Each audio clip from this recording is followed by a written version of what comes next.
I noticed a couple in a dark corner who acted as if they were going to spend a quiet evening together, but this was not the case at all.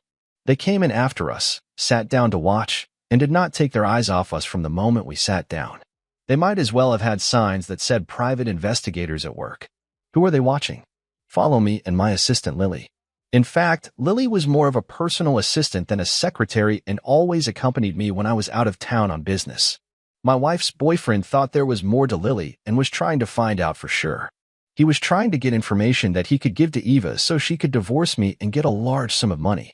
Apparently, she didn't tell him why she couldn't do it. That morning, Megan and I flew into the Houston airport to attend meetings with representatives of Falcon Enterprises and expected to be there all night. I was sure I saw a blonde couple watching us in the baggage claim area. The guy would have shelled out more money if he had followed us as we left town, but what he didn't know was that he was wasting his money. If I slept with Megan on a table in front of a press photographer and they took pictures and he gave the pictures to Eva, she would give him a beating and probably kick him to the curb. Lily and I finished dinner. I called the waiter and asked him to bring the bill. Lily stood up and headed to her room while I headed towards the bar. I drank a little and gave my observers something to include in their report.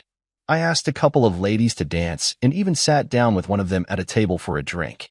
We talked a little, and it turned out that she was also there on business and was just killing time at the bar because there was nothing worthwhile on TV.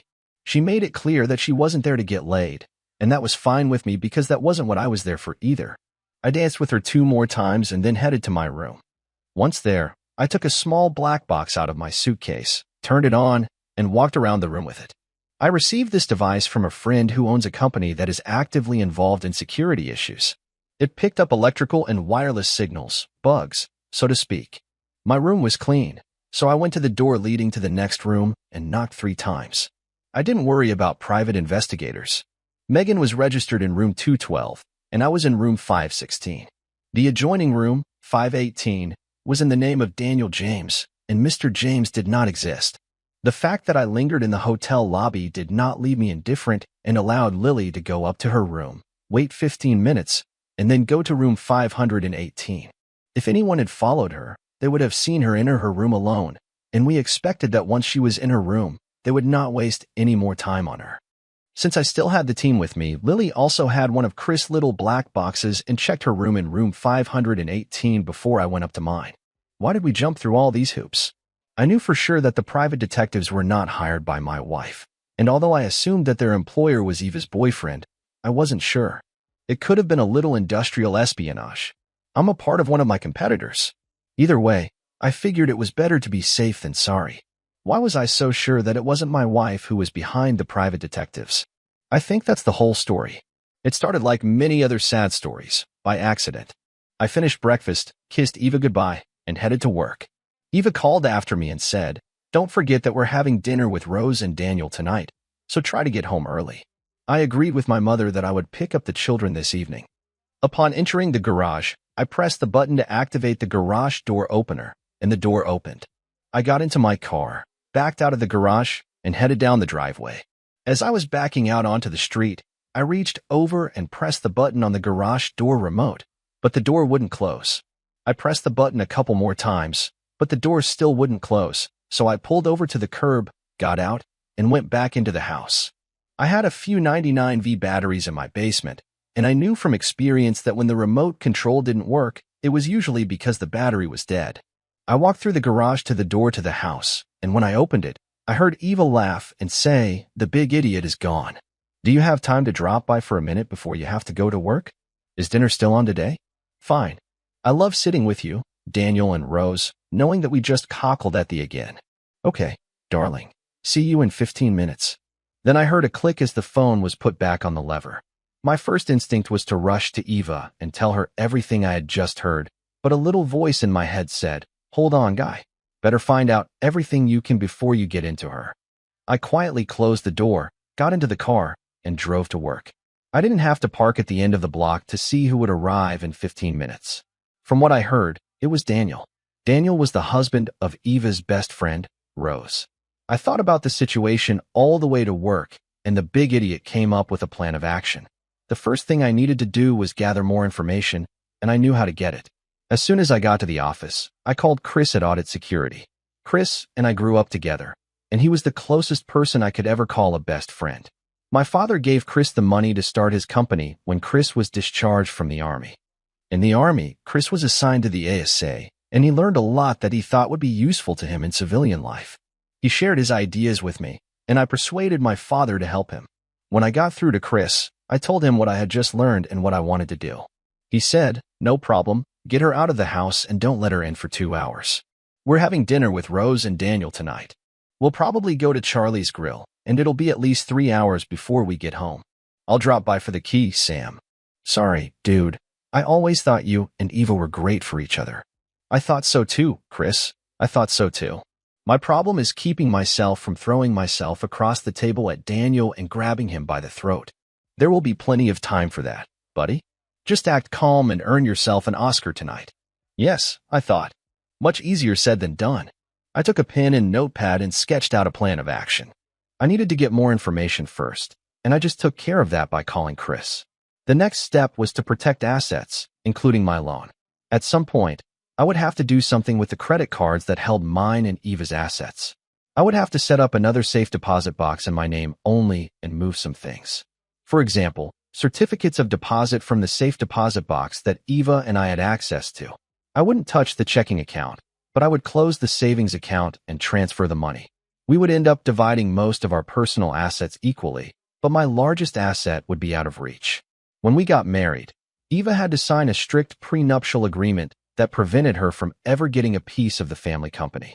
My great-grandfather founded the company and passed it on to my grandfather, who in turn passed it on to my father. It was privately owned and eventually came to me. My great-grandfather, my grandfather, and my father wanted the company to always remain in the hands of the family, which is why Eva had to sign a prenuptial agreement. The third item consisted of one word: revenge. I didn't indicate anything in this section. I had time to think about it, but it would have been cruel. I promised myself this. It will really be cruel. I was putting away my list when Lily came in and reminded me that I had a lunch appointment with John Crossfire of Crossfire Manufacturing. "Do you want me to go with you?" she asked. "I think so, yes. Take good notes, Lily. Crossfire could turn out to be good for us." I was completely faithful to Eva, but I like to look at beautiful women, so I hired many of them. When Lily showed up for an interview, she was hired as soon as she walked through the door. I didn't care if she could type or even spell. Luckily, Lily was a master at everything and quickly became my right hand. Having worked for me for 2 years, I had no doubt that Lily could take my place and do my job if the need arose. I smiled to myself, thinking that she could easily take Eva's place and perform her duties. Lily was the only girl who could have tempted me to cheat on Eva, but fortunately, common sense prevailed, at least until now. I quickly shook the thought out of my head. Just because Eva was cheating didn't mean I had to behave the same way. I managed to make it through the day and left work half an hour early, as Eva had asked. When I returned home, I was greeted with a kiss, and Eva was already dressed and ready to go. I thought about the award-winning play I was about to perform at dinner that night, and it got me thinking about the show Eva was putting on. She played the role of a loving wife flawlessly. I had no idea that she thought I was a big jerk, and it certainly didn't show in the bedroom. Our personal life was great. I saw absolutely no loss of love or affection, and this gave me another thought. How many times had I been with her since Daniel? How many times had she given me a few seconds? Would I be able to sleep with her knowing what I now know? I would have to do this if I didn't want her to start thinking that I might know something. I needed to keep everything looking normal until I got the information I needed. Dinner went the same way as dozens of other times the four of us had gotten together. Except this time the big idiot was aware of what Daniel and Eva were up to. This knowledge changed the situation a little. Now, I was looking for the subtle signs that I knew had to be there. As always, Eva sat next to me in the booth with Rose and Daniel on the other side. Daniel was opposite Eva. Out of the corner of my eye, I saw Eva's leg twitch slightly, and at the same time, a slight grin flashed across Daniel's face. This was something I never would have noticed until I overheard that phone conversation. After dinner, we went to the Black Hole for drinks and dancing. Daniel was dancing with Eva, and they were being discreet, probably because Rose and I were there. I danced with Rose, and as I hugged her, I wondered if she suspected Daniel was cheating on her. If she had any idea, I bet she would never even remotely think about this happening to her best friend Eva. Eva and Rose had been best friends since they met in 2nd grade, and I wondered how Eva could have stabbed Rose in the back. It would be interesting to see what Rose does when she finds out about Eva and Daniel. And she will. I will take care of it. We decided that was enough for today and headed home. Did you have a feeling that something was wrong between Rose and Daniel? I asked. Of course not, Eva replied. No, and believe me, Rose would definitely tell me if there was something we have no secrets from each other. I almost choked when she said that, but I restrained myself and asked, do you want to go to the lake this weekend? It would be great. The kids love it there. Okay then, make a plan. When I got to the office in the morning, Lily came over and said that Chris had called and that he wanted me to call him back as soon as possible. Last night, we received a bonus. Chris said when I called him there was a mobile phone charging on the kitchen table, and since I know you never leave yours, I assumed it was Eva's phone. I installed a bug in it, so now her cell phone, your home phones, and her car are tapped. I need to show you where the hidden camera switch is in the master bedroom so you can have some privacy when you're there. Have you checked them? I asked. Certainly. They are wireless and activated by motion and sound. They send signals to the remote control, which in turn sends them to the computers in my office. If something happens in your home, it will be under control. Thank you, Chris. No problem, buddy. Glad I could help.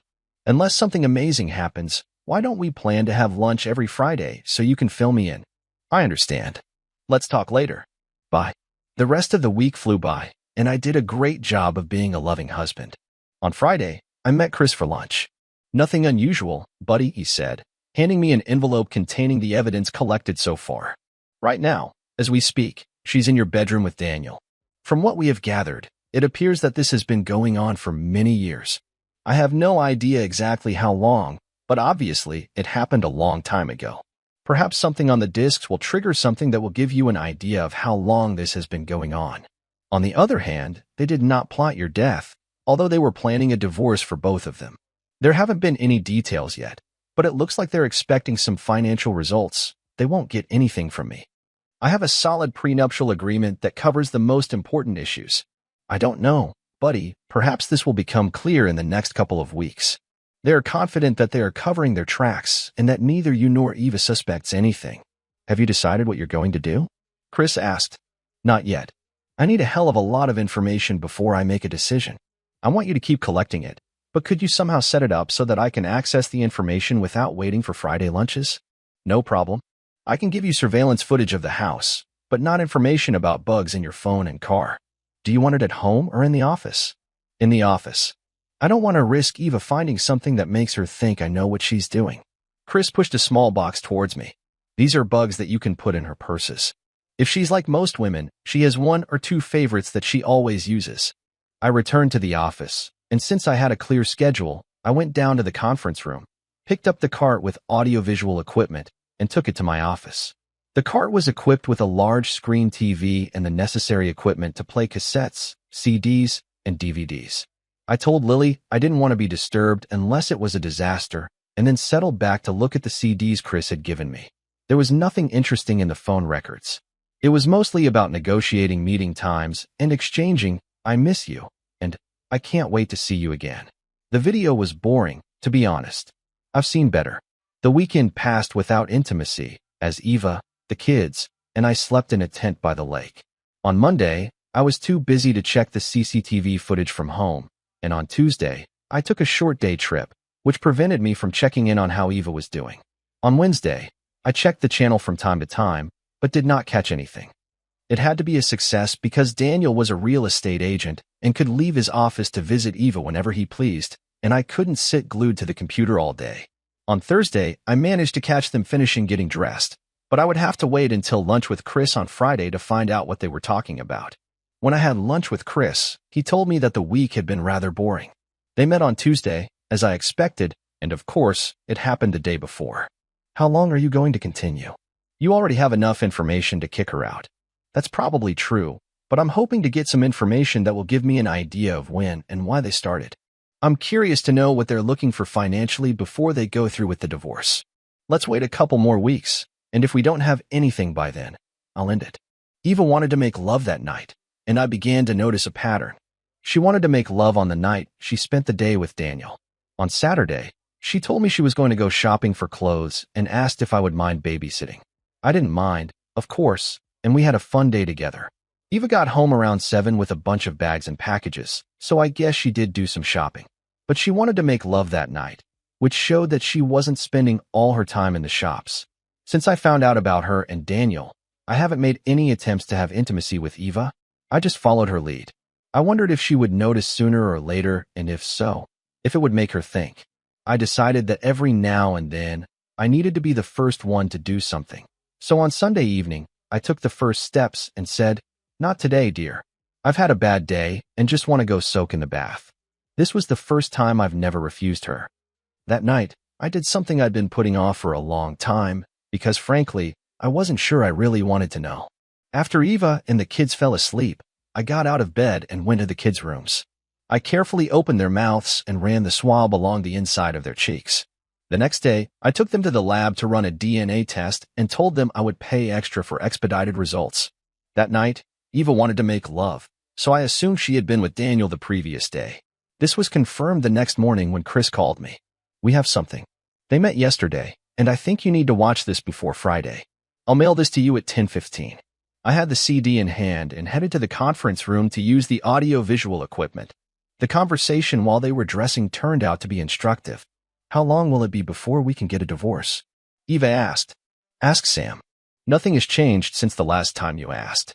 Rose won't have access to her trust fund until she turns 35, which is still 2 years away. Do you have any news?" Daniel asked.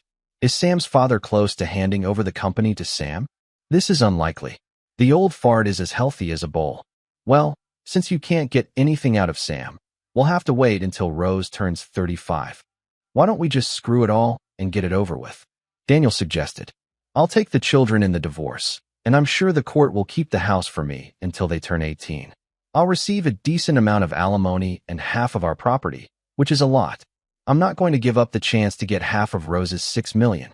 There are only 2 years left, 19 months, actually, and we've already waited 7 years, so let's wait a little longer." "We were lucky," Eva said, "and I'm just afraid that luck won't smile on us. I want to end this on my terms, not Sam's. So cross your fingers and hope Sam's dad dies or retires in the next couple of months." The prenuptial agreement does not allow you to take any share of the company, but once Sam gains control of the company, his net worth will increase, and your half of the assets could double. "I still think we need to do this now," Daniel pressed. "You worry too much, my love. We'll be fine." I turned off the disc and then heard, "You poor guy."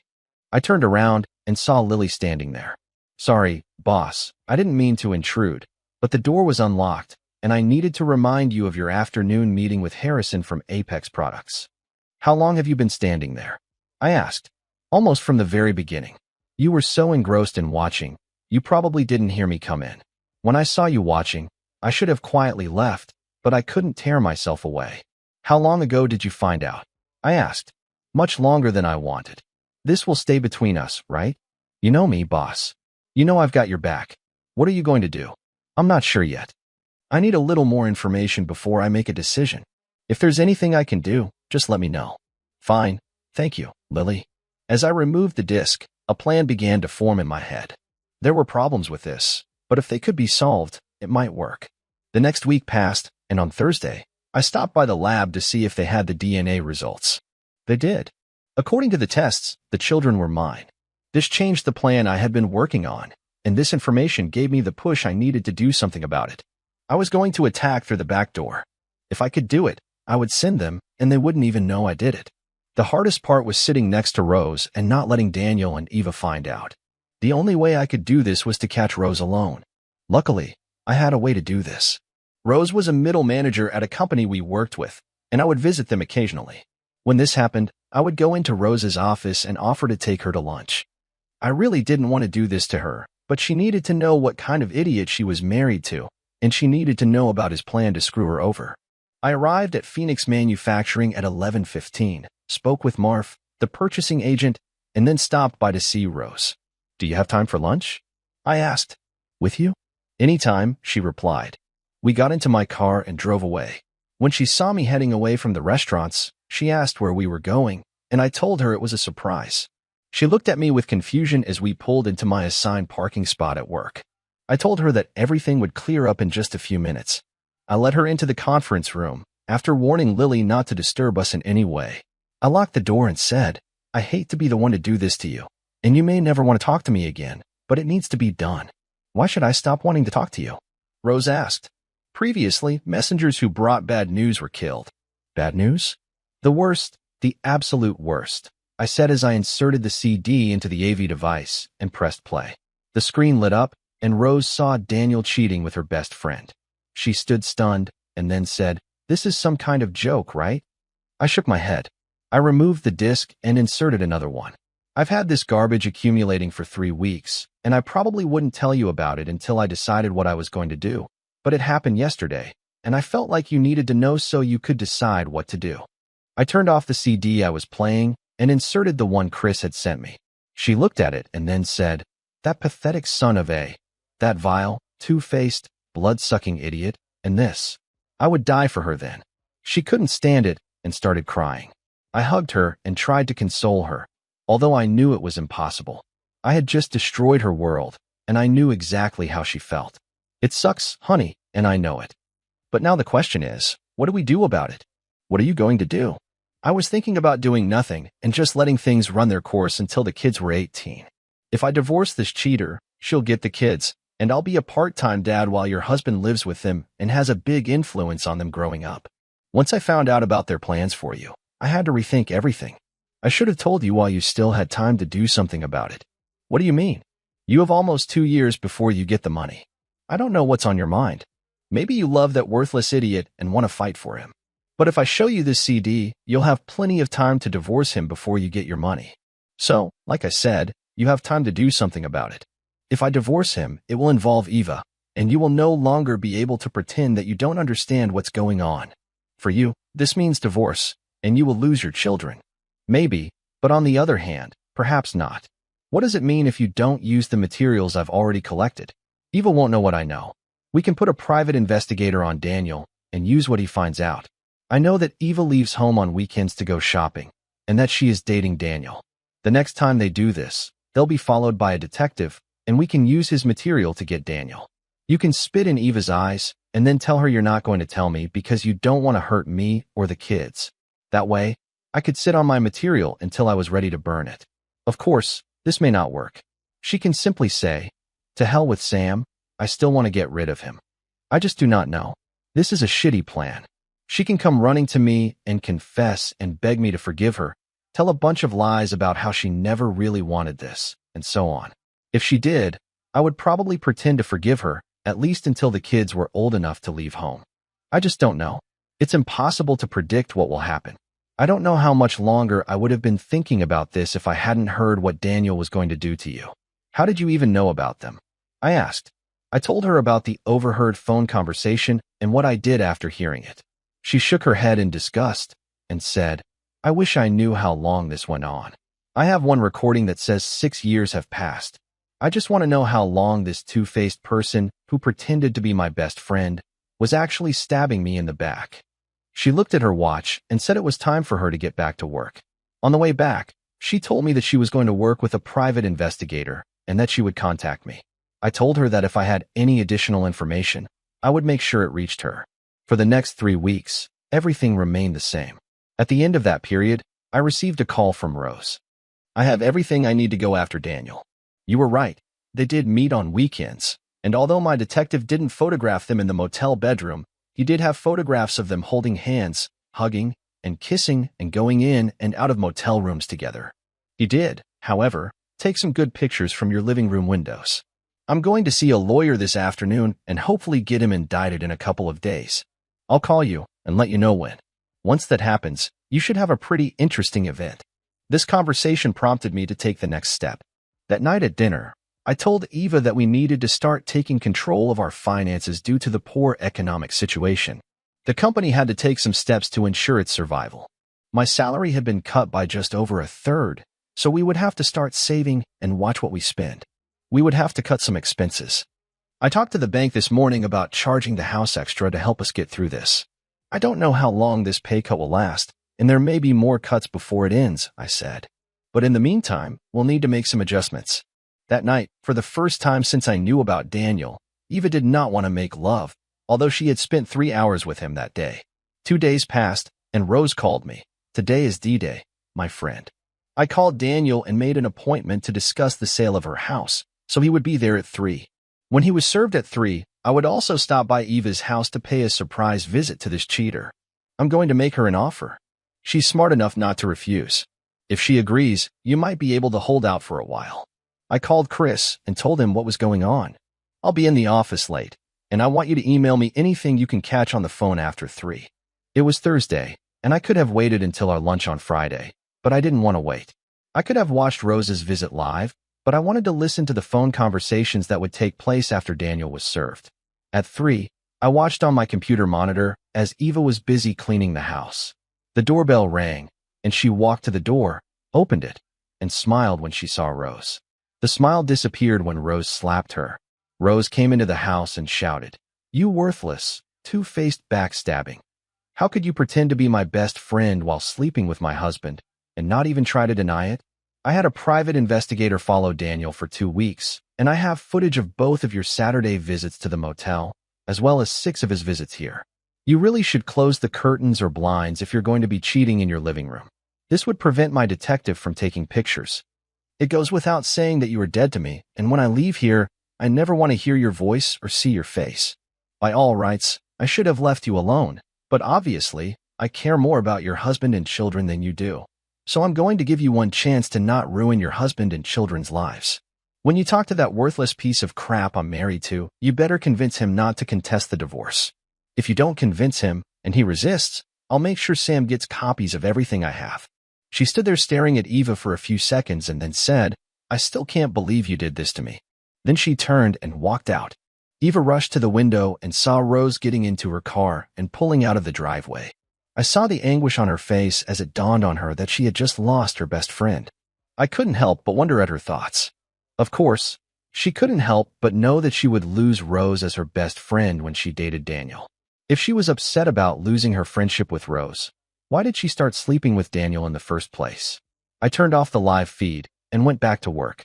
If I had kept watching, all I would have heard were her lies on the telephone conversation she might have been having. I just waited until I heard both sides. I didn't have to wait long. At 4:40, Chris called and said that he had something interesting and would send it right away. 20 minutes later, I was listening to Eva and Daniel's conversation. "Hello, it's me. We have a problem. I know you know Rose was here half an hour ago. She knows about us." "I know," Daniel replied.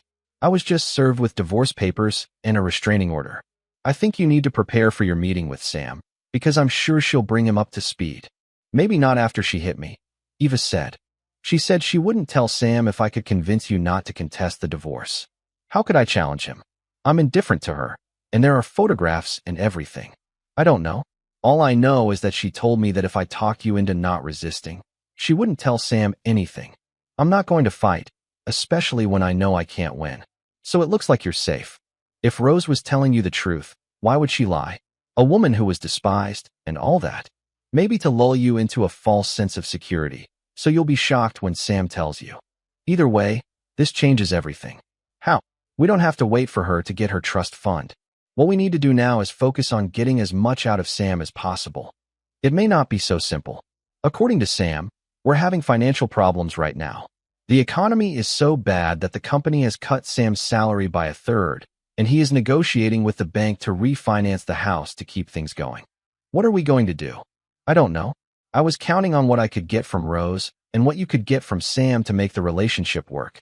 I don't have a backup plan. I can hardly support myself with what I earn at the agency. The economic downturn has severely disrupted the real estate market. I think you'll have to stay with Sam until the economy improves, or until I figure something out. I'll call you later." "Will I see you tomorrow?" she asked. "I don't know. Now that I don't have Rose's income to supplement my own, I'll have to work much harder trying to find listings for houses for sale. I won't be able to relax during the day as much as I used to. We'll figure something out. Just give me some time to sort this out." I smiled when I turned off the disc. It was time for the next step. One of the things I learned from Chris was that in his business, he met and became friends with some rather dubious characters. By dubious, I meant that some of their actions were illegal, and some of them were willing to do almost anything if they had the right money. I called Chris and told him what I wanted, and he told me it was doable and that he would call me back. 2 hours later, he called back. giving me a name and phone number. 3 hours later, in the back room of a bar on the east side of town, a deal was struck, and I was $2,500 per. I called Rose's cell phone, alerted her, and headed home.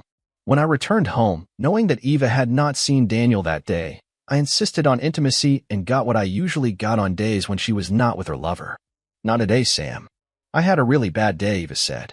You know, Eva, lately I've been getting pretty tired of hearing that from you every time I want to make love, I said. I'll tell you what, keep it to yourself. I don't care. I grabbed a pillow from the bed and went to my home office to sleep on the leather sofa. The next night, I would have returned to the bedroom, but sleeping with Eva was over. She would have to beg me before I would do it again, but I wasn't going to refuse. No, I wasn't going to refuse. The next morning, on my way to work, I stopped and bought one of those alternative newspapers. You know, the ones that have a lot of advertising for adult theaters, adult bookstores, and the like. I was going to make a list of services, check out a few of them, and see if I couldn't come up with something with one of them. I was making a list when the phone rang. It was my dad, and he asked me to come up to his office. I went up to the 4th floor and entered his large corner office. His secretary motioned for me to enter. I was surprised to find my mother in the office with him. Are you ready to try your hand at managing a company? He asked. Why do you ask? Your mom and I have decided to go on a 3-week cruise, and depending on how things go, it could last 5 or 6 weeks or maybe longer. When I took a week's leave, you were left in charge, but it was more like a caretaker's role than a management role. This time, you will do everything yourself, make all decisions, put out all fires. Can you handle it? When do I start? We're leaving for Florida on Friday night, so when I leave the building on Friday, everything will be in your hands. Fine. While you're both here, I need to fill you in on a few things. I told them all about my situation with Eva and how I had lied to her about taking a pay cut and might even have to increase the lies whenever she was around either of them. I need you to support me about how much the economy is hurting the company, but the company is doing well, my dad said. I know, but I'm trying to make her think that after the divorce, she won't get much. Divorce will cost me my children, and I don't want that. I will try to keep us together until the kids are old enough to choose which parent they want to stay with or until they are old enough to live on their own. We will help as much as we can, said my dad. I can't believe Eva did this, my mother said. I always had a good opinion of her. Who do you want to see as the head of your department while you run the company? My dad asked. I think I'll give Lily a chance. Do you think this is reasonable? She didn't have much to do, but, oh well, to hell with it, I said. You'll be in charge, so I'm not going to interfere. When I returned to my office, Lily followed me. She pointed to the middle of my table and asked, What is this? She pointed to the newspaper page and to my list lying next to it. She doesn't sleep with you, and you're looking for a replacement? Lily asked. That's half true. It's me who doesn't sleep with her, not the other way around. Why are you looking for a professional to take her place?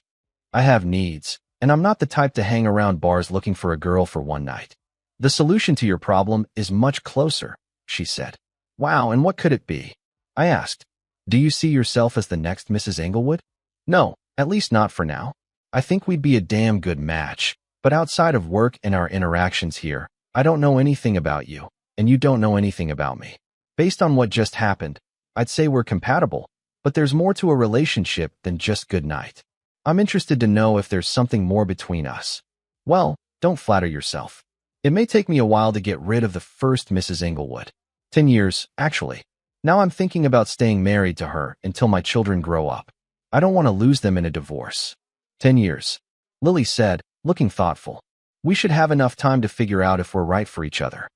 When can we do this again? I asked. I don't think we want to make a habit of doing it here at work, and I'll have some things to sort out before we can do it somewhere else. Besides, you might be too busy, and we won't be able to meet again for a while. Why did it happen? I asked. She asked because this Friday, at 4 in the afternoon, you will be in charge of this department. I continued to explain what was about to happen. Do you really think I can handle this? I wouldn't have given you a chance if I thought you couldn't handle it. If you do as well as I think you will, you'll get a full-time job when my dad finally decides to retire and I move up. Damn it. I never expected something like this to happen. Won't this piss off those who think they should have gotten the job? Perhaps. But so what? They may think they should have gotten the job based on seniority or something else, but the simple fact is that no one else in the department has what it takes to do the job. If you have problems, solve them, and I will support you. She was silent for a couple of moments and then said, "You've never been to my apartment. Would you like to come and see my place? Do you have cravings?" I smiled. She just smiled back. "How about I take a look at them tomorrow? Maybe we can leave work early so I can have more time to look at them." "Agreed, boss." When I got home, Eva had already prepared dinner, and we barely spoke to each other at the table. The children mostly told us about their day at school. After dinner, I helped Marin with her homework and then spent some time in the basement workshop working with Jamie on the model aircraft carrier he was building. After the kids went to bed, I spent an hour in my home office going through the contracts I had brought home to study. When I arrived in the bedroom, Eva was already in bed. Pulling the blanket over myself, I turned my back to her. This must have attracted her attention because even on the nights when we weren't making love, I was always pressed against her. I knew she wouldn't initiate because Daniel didn't come over that day. If everything went according to plan, it would be a long time before she tried to have intimacy again. And as for me, I never under any circumstances intended to try anything. The next day, Eva refused to go to the amusement park with us, citing poor health. The kids and I had a great time at the park, and when we got home, Eva wasn't there. She returned about an hour later with a couple of pizzas she bought along the way. "I just didn't feel like cooking tonight. I don't feel well, so I'll go to bed," she said. The next 5 days flew by, and Eva and I essentially just lived in the same house. Neither of us made any attempt to speak to each other except for phrases like, "What would you like for dinner?" and "Don't forget to take out the trash." On Friday, while I was having lunch with Chris, he slid a single CD across the table toward me. "Nothing special," he said. "She visited him in the hospital on Saturday. I don't have the video, but the audio from the bug in her purse shows that she was crying when she left." They mostly talked about how they didn't realize how bitter Daniel's wife would be and wondered where she found the guys to do everything.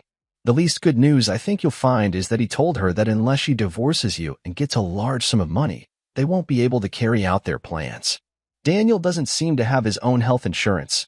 He was covered under his wife's policy, and she removed him when she filed for divorce. He's now forced to pay his medical bills, which are significant and growing every day. There is some video of her sitting at home crying, but other than that, there is nothing else. "Well, I guess they're out of luck because she won't get any big money from me," I said. In fact, tonight, I'm going to tell Eva that the family budget will have to be cut by a third, or she can give up her car. It will be her choice, but it has to be one or the other. I already told her that my salary had been cut by a third due to the bad economic situation, and that there might be more cuts to come. "How long are you going to keep doing this?" Chris asked. "It depends on Eva. She can leave whenever she wants, and there is nothing I can do about it. The no-fault divorce law in this state doesn't give me any leeway, but unless Eva jumps ship, I intend to hold out until the kids are old enough to live on their own or old enough to choose which parent they want to live with. If a divorce does happen, well, I've said it before and I'll say it again, good luck, buddy." When I got home, I asked Eva if she had spoken to Rose. She said, "No. Isn't it strange? I don't remember a day when you two didn't talk. She must be very upset about what Daniel did to her. I'll call her and see if I can bring her here so we can cheer her up." "I don't think you should do this for now," Eva said. "I think she should be left alone. And don't forget that I know her much better than you do." "Okay, if you say so. We have enough of our own problems now. We will have to cut the family budget by a third until things get better at work. I don't see how to do this." "Well, I'll leave it up to you, but you can either cut down on family expenses or give up your car payments. License plates and insurance account for about a third of the family budget. It's up to you to decide what you want to do." "It's unfair," Eva protested. "I need my car. The cut-off budget means we get a third less money than before, and we have to put up with it. I don't understand. Damn it. Eva, this needs to be done. Get used to the fact that we will no longer live in grand style. Just do it. Stop arguing about it, and pray things don't get worse. There's still a chance that the company could close, and then we'd be in deep trouble." I left her sitting there and went down to the basement to do something. An hour later, I came back upstairs and asked, "What are we having for dinner? I was hoping we could go somewhere tonight." "Lord Jesus, woman, have you completely lost your mind? I just finished telling you that we have financial problems and need to cut our budget. Remember these words, Eva, budget, budget, budget." She ran out of the room in tears, and I smiled as I started preparing dinner. When everything was ready, I called the kids back from their game. Over the meal, we talked about their day at school. They asked, "Where's Mom?" I told them that Mom wasn't feeling well. After dinner, I played with them until it was time for them to go to bed. I then headed to the bedroom. Eva was already in bed when I entered the room. She looked at me and said, "You didn't have to talk to me like that." Yes, I did. The "let's go out to dinner" nonsense showed that you don't take seriously what I said about having less money and needing to adjust accordingly. This brings us back to the family budget or your car. Make your choice by Sunday evening and let me know, or I'll make the choice on Monday. I slid under the covers, turned my back to her, and fell asleep with a smile on my face. I had no doubt that she would choose the budget over the car, but I hoped she wouldn't tell me anything by Sunday evening. Then, on Monday, I would get rid of her car. She was silent at breakfast, so the conversation at the table was between me and the children. I asked them what they wanted to do that day, and when they didn't say anything, I suggested, "How about we go to the park?" Eva, thinking that by park I meant an amusement park, spoke up and said, "I thought we had to limit the budget." This gave me the opportunity to tease her again. "The park is free, Eva. You don't have to pay to use the swings, slide, or gym." I spent half the day at the park with the kids, then we went home, and I did some yard work before dinner. Dinner passed in silence. The children were exhausted, and Eva seemed to have nothing to say. After dinner, I watched some TV until I felt ready to go to bed. Eva was already there, pretending to sleep, which suited me just fine. On Sunday morning, I said I needed to go into the office and review the books to see if there was any way we could cut our expenses and stay competitive. An hour later, I was in Lily's arms. That evening, Eva gave me the answer I expected. She was going to keep her car and work on cutting her budget. She was cold towards me, and I guessed that she was unhappy with being called brainless, which was fine with me. On Monday morning, I went to the bank and opened a new account in my name only. At work, we were paid by direct deposit, so I transferred the check deposit from our joint account to my new account, and then arranged for 2/3 of my check deposit to be automatically transferred to Eva in my joint account. That day, Lily and I had a meeting at the Hilton Hotel with representatives from Phoenix Manufacturing. After the meeting, we went upstairs and spent a pleasant hour before returning to work. Shortly before the end of the workday, Chris called me. "I have something you need to hear right now. Can you stop by to see me on your way home?" "I'm on my way. See you at 10. When I got to his office, he invited me in and asked me to sit down. All I have is the data from her purse. She visited him on Saturday and yesterday, but their conversations mostly consisted of him insisting on getting the money, and her telling him that she couldn't do it because of your salary cut and the fact that you were limiting her budget. Today, she met with him again, and the conversation moved to a different plane. "You won't believe it," Chris continued. He pressed a few buttons on his desk, and from the speakers on the cabinet behind him, I heard them discussing a plan to get rid of me forever and get money in the process. Chris turned it off and said, "I'll give you a copy so you can listen to the whole conversation later, but I felt you needed to hear this part right away." I sat silently for a while and then said, "This changes everything." Chris looked at me for a few seconds before taking a pen, writing something on a notepad, and sliding it across the table toward me. I read it and looked at him in surprise. The notepad said $20,000 each. I reached out, took a pen, crossed out each, and wrote Daniel, then gave it back to him and said, "Go ahead." He smiled and said, "Consider it done." That evening, when I returned home, I found it difficult to behave normally around Eva. At dinner, the children and I mostly discussed our day. After dinner, I helped them with their homework, and then we watched their favorite DVD, The Lion King. When it was all over, it was time for them to go to bed. I turned on my side, my back to her, and closed my eyes. About 5 minutes later, she got out of bed. After a couple of minutes, she returned, got under the covers, and we fell asleep. I didn't sleep well and got up early. I dressed and left before Eva woke up. I had breakfast at the diner and then headed to the office. Around 10, I called Rose and asked her to meet me for lunch over taco salad. I told her I was going to tell Eva what I knew about her and Daniel. "I know you don't care about her anymore, but I thought I should let you know." "You're right," Rose replied. "I don't care, but how about you try to keep your kids?" "I think I can keep them.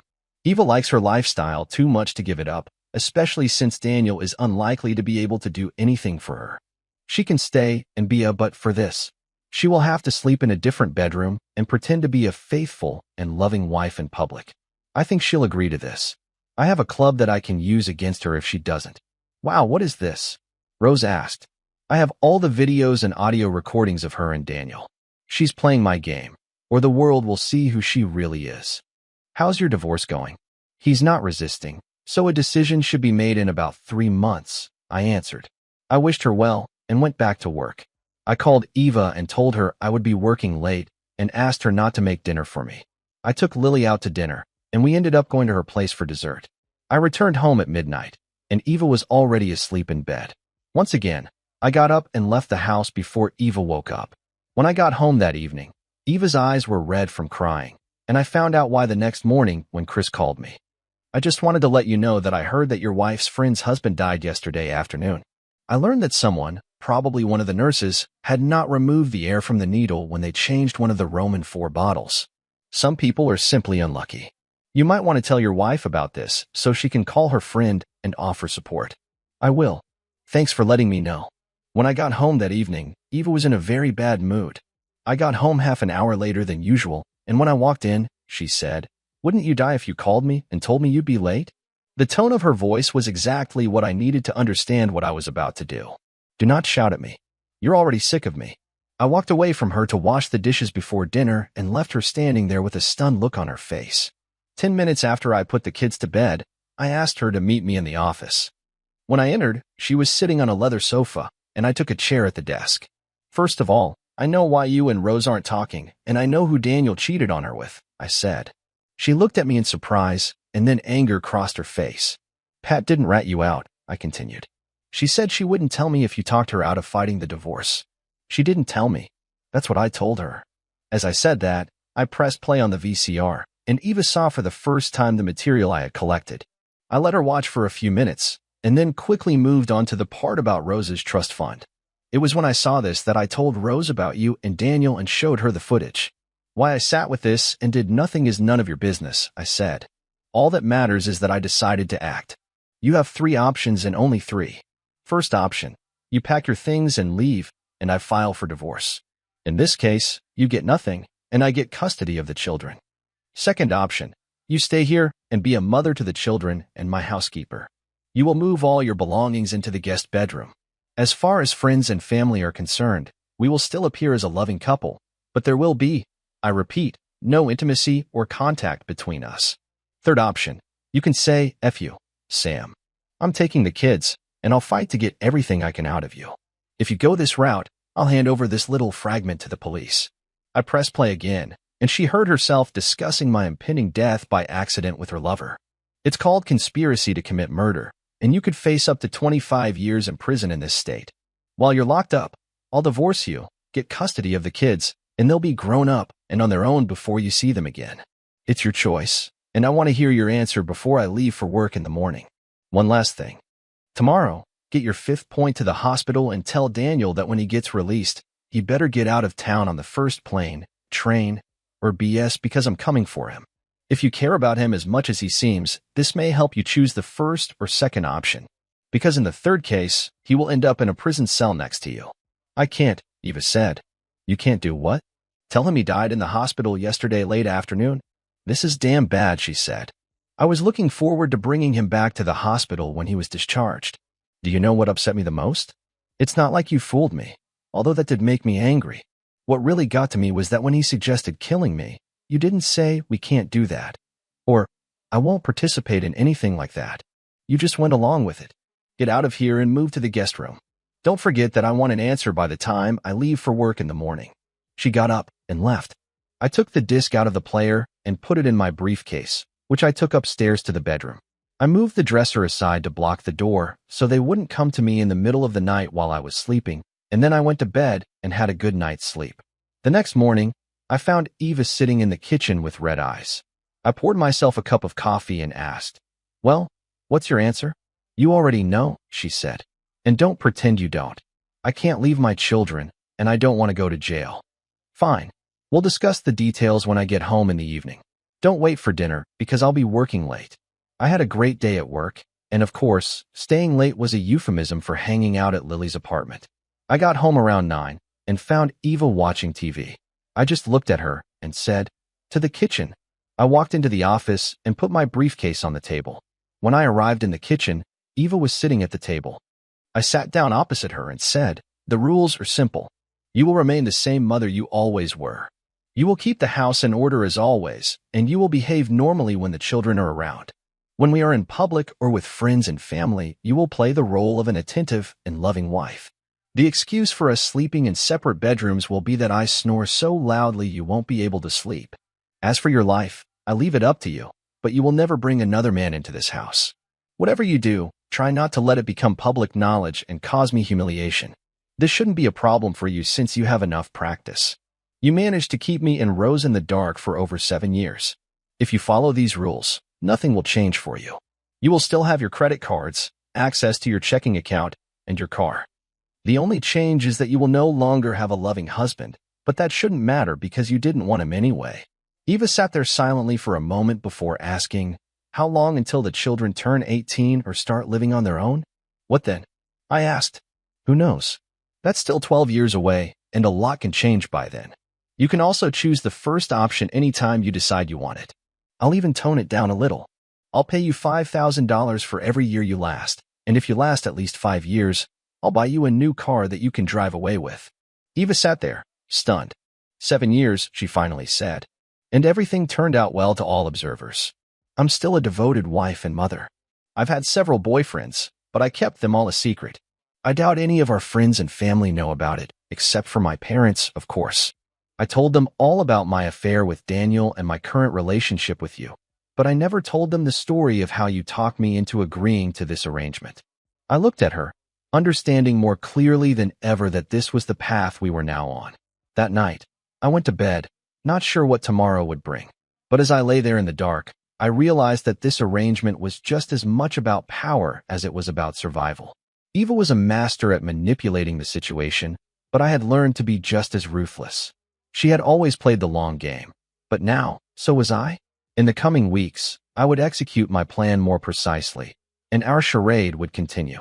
I had made the decision that as long as the children were still young, I would keep up the facade. We would maintain the illusion of a happy family, at least until the kids were old enough to leave home. After that, I could make my final move. But I wasn't in a rush. I had time on my side. The thought of buying a new house on 5 acres, with a guest cottage next to a 4-car garage, had crossed my mind. I could quietly divorce Eva and let her live in the guest cottage so she could be close to the kids. Lily had not said anything, but I knew she would appreciate a more permanent relationship, and for that matter, so would I. I had time, and the wheels were already in motion. I smiled to myself, thinking that we would see how this all played out in a year. Thanks for watching. What do you think? Did the protagonist make the right choices? Drop your thoughts in the comments below.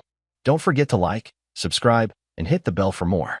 I leaned back on the dock beside the lake, letting the cool water ripple against my fingertips that draped over the edge. The clouds hovered overhead, slowly drifting over the hills that rose sharply around the lake. I was in another world, far from the grind of city life, away from the constant demands of demanding clients and overpaid musicians who often graced the stages I managed. But most importantly, I was far from David. That realization hit me hard. I wasn't sure what to make of it. I thought I loved David, but his workaholic nature left no room for anything else. His schedule was so tight, and our time together never seemed to be a priority. This little getaway with Eric was just what I needed. And what could David do to me anyway? Divorce me? So what? I glanced over at Eric, who was standing on the shore with his back turned, curling dumbbells in the morning sun as part of his workout. His muscles rippled, his arms gleaming with sweat. Eric had been a star quarterback in college before a knee injury sidelined him. Now, he owned a chain of fitness centers and kept himself in top shape. He had been smart with his money, investing in real estate through a manager. Who cared that he wasn't the brightest when it came to anything but money? He wasn't much for conversation outside of football and bodybuilding, but when he held me in his arms, it felt like a scene from a romance novel.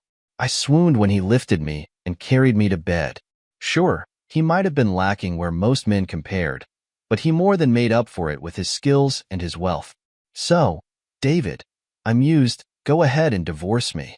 We have no kids to hurt, and look what it'll end up with, a marriage to Mr. Universe. That makes me Mrs. Universe.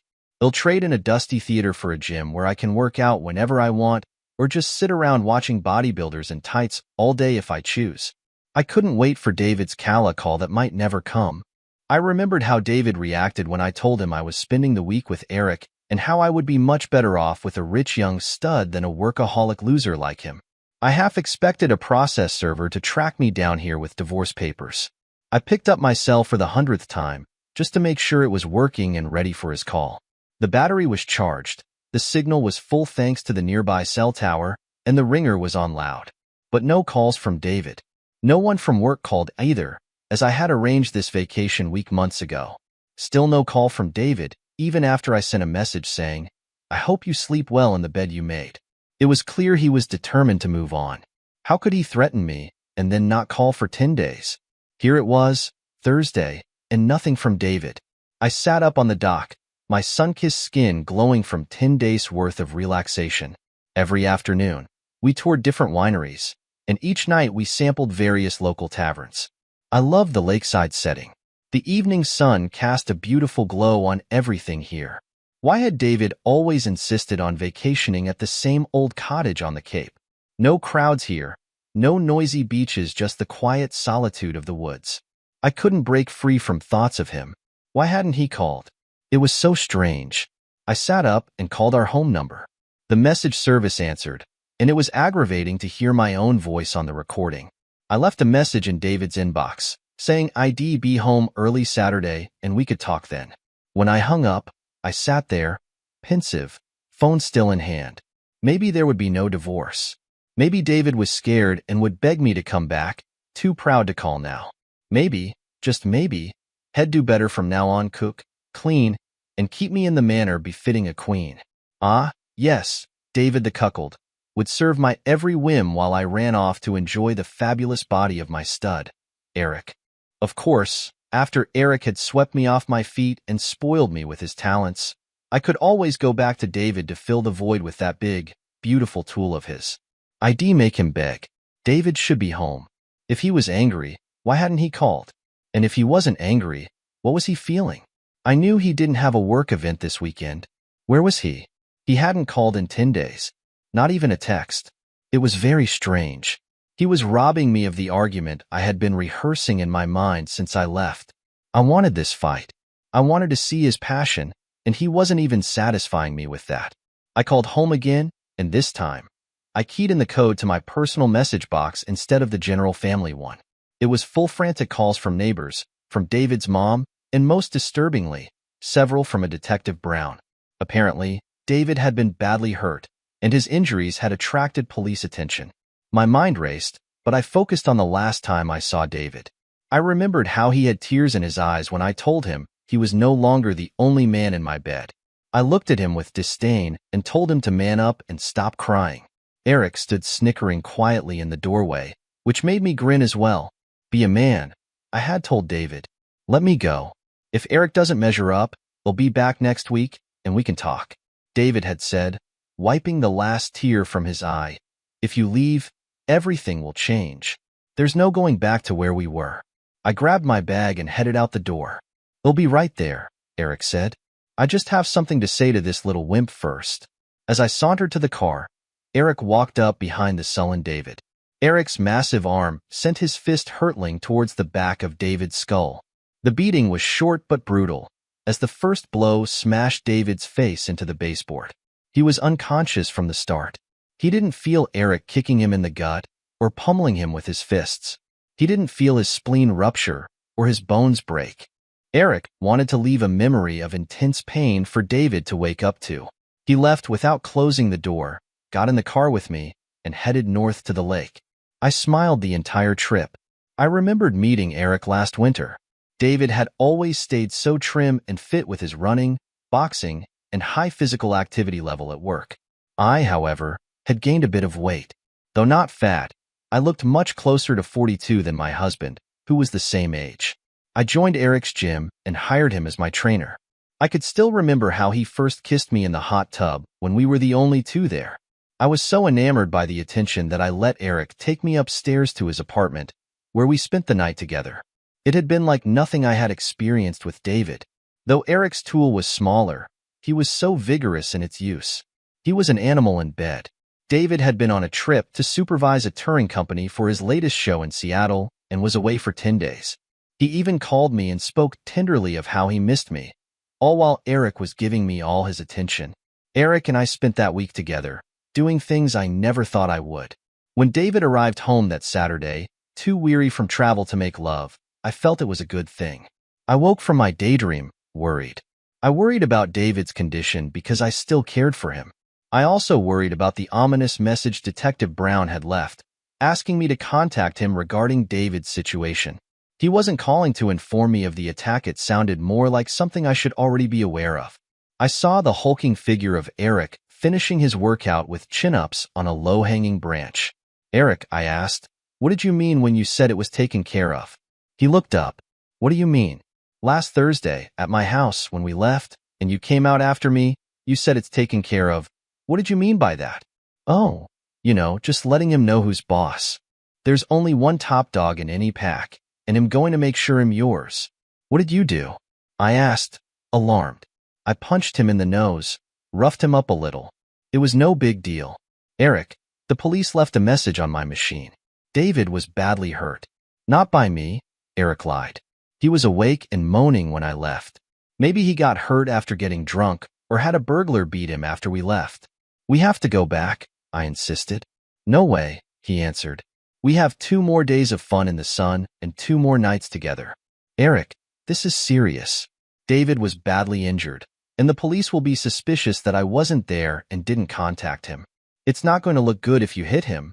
He turns up beaten, and we don't come back. Do you want to trade 2 nights of fun for 2 years in jail?" I hurried inside and started packing our bags. When I came out, Eric had packed his dumbbells into the trunk of his car. "Okay, you may have a point," he finally conceded. "Let's go." We tossed the bags in the back, locked the cabin, and raced south towards the city. David, wake up," a voice called. David's vision flickered as he was greeted by the harsh fluorescent lights of the hospital recovery room. It was hard to focus, and confusion clouded his thoughts. Only one eye seemed to be working. He tried to rise but was restrained, and immediately began to struggle against the restraints. Easy, David. You've been through a lot, but we're here to help you," the nurse assured him. "Don't fight us, we're on your side." He relaxed back onto the bed, regarding the post-op nurse who was speaking to him. "Dr. Adams will be here shortly to explain everything." "What's wrong with my eye?" David asked, alarmed as he realized his eye was heavily bandaged. "It was badly hurt," the nurse replied, "but I'll let the doctor explain the details." Indeed, Dr. Adams arrived shortly after, examining David as he explained his injuries. David had been badly beaten. His eye was bandaged because it had taken a serious blow. An optical surgeon had repaired the detached retina, but significant work had been required to fix the fractures around the eye socket. David had suffered a severe concussion as a result of the attack, and they were relieved to see he still had control of his speech. His arm was severely broken and in a cast. He had nearly died from a ruptured spleen and internal bleeding. If his neighbor had found him any later, he wouldn't have survived. His nose was broken, along with several ribs. He had been unconscious for 2 days since being discovered, and they were still trying to determine the timing of the attack to gauge how long he had been lying unattended. "I don't remember an attack," David said, frowning as he tried to recall the events. Dr. Adams' expression grew concerned as he began asking David more questions. When he realized that David couldn't remember anything from the weekend or the Thursday before, he began to probe deeper. When the doctor finished, he knew that David couldn't remember anything that had happened since his sophomore year in college, before meeting Lisa. Detective Brown, who had been assigned to investigate David's case, was visibly disturbed. His timeline of the events leading up to the attack had reached a dead end. Last Thursday, David had deactivated the home security system, or had he deactivated it? David and Lisa had met in college. They were both enrolled in theater programs in Denver, right in the heart of one of the most vibrant theater communities in the world. She was studying to be an actress, learning how to create the illusion of a story on stage.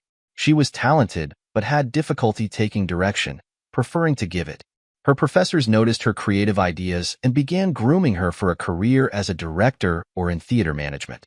David, on the other hand, was into the backstage magic of theater. He didn't need to create illusions, as an actor created different realities through sound, lights, and effects. His set designs made the actors' jobs easier for the audience to believe.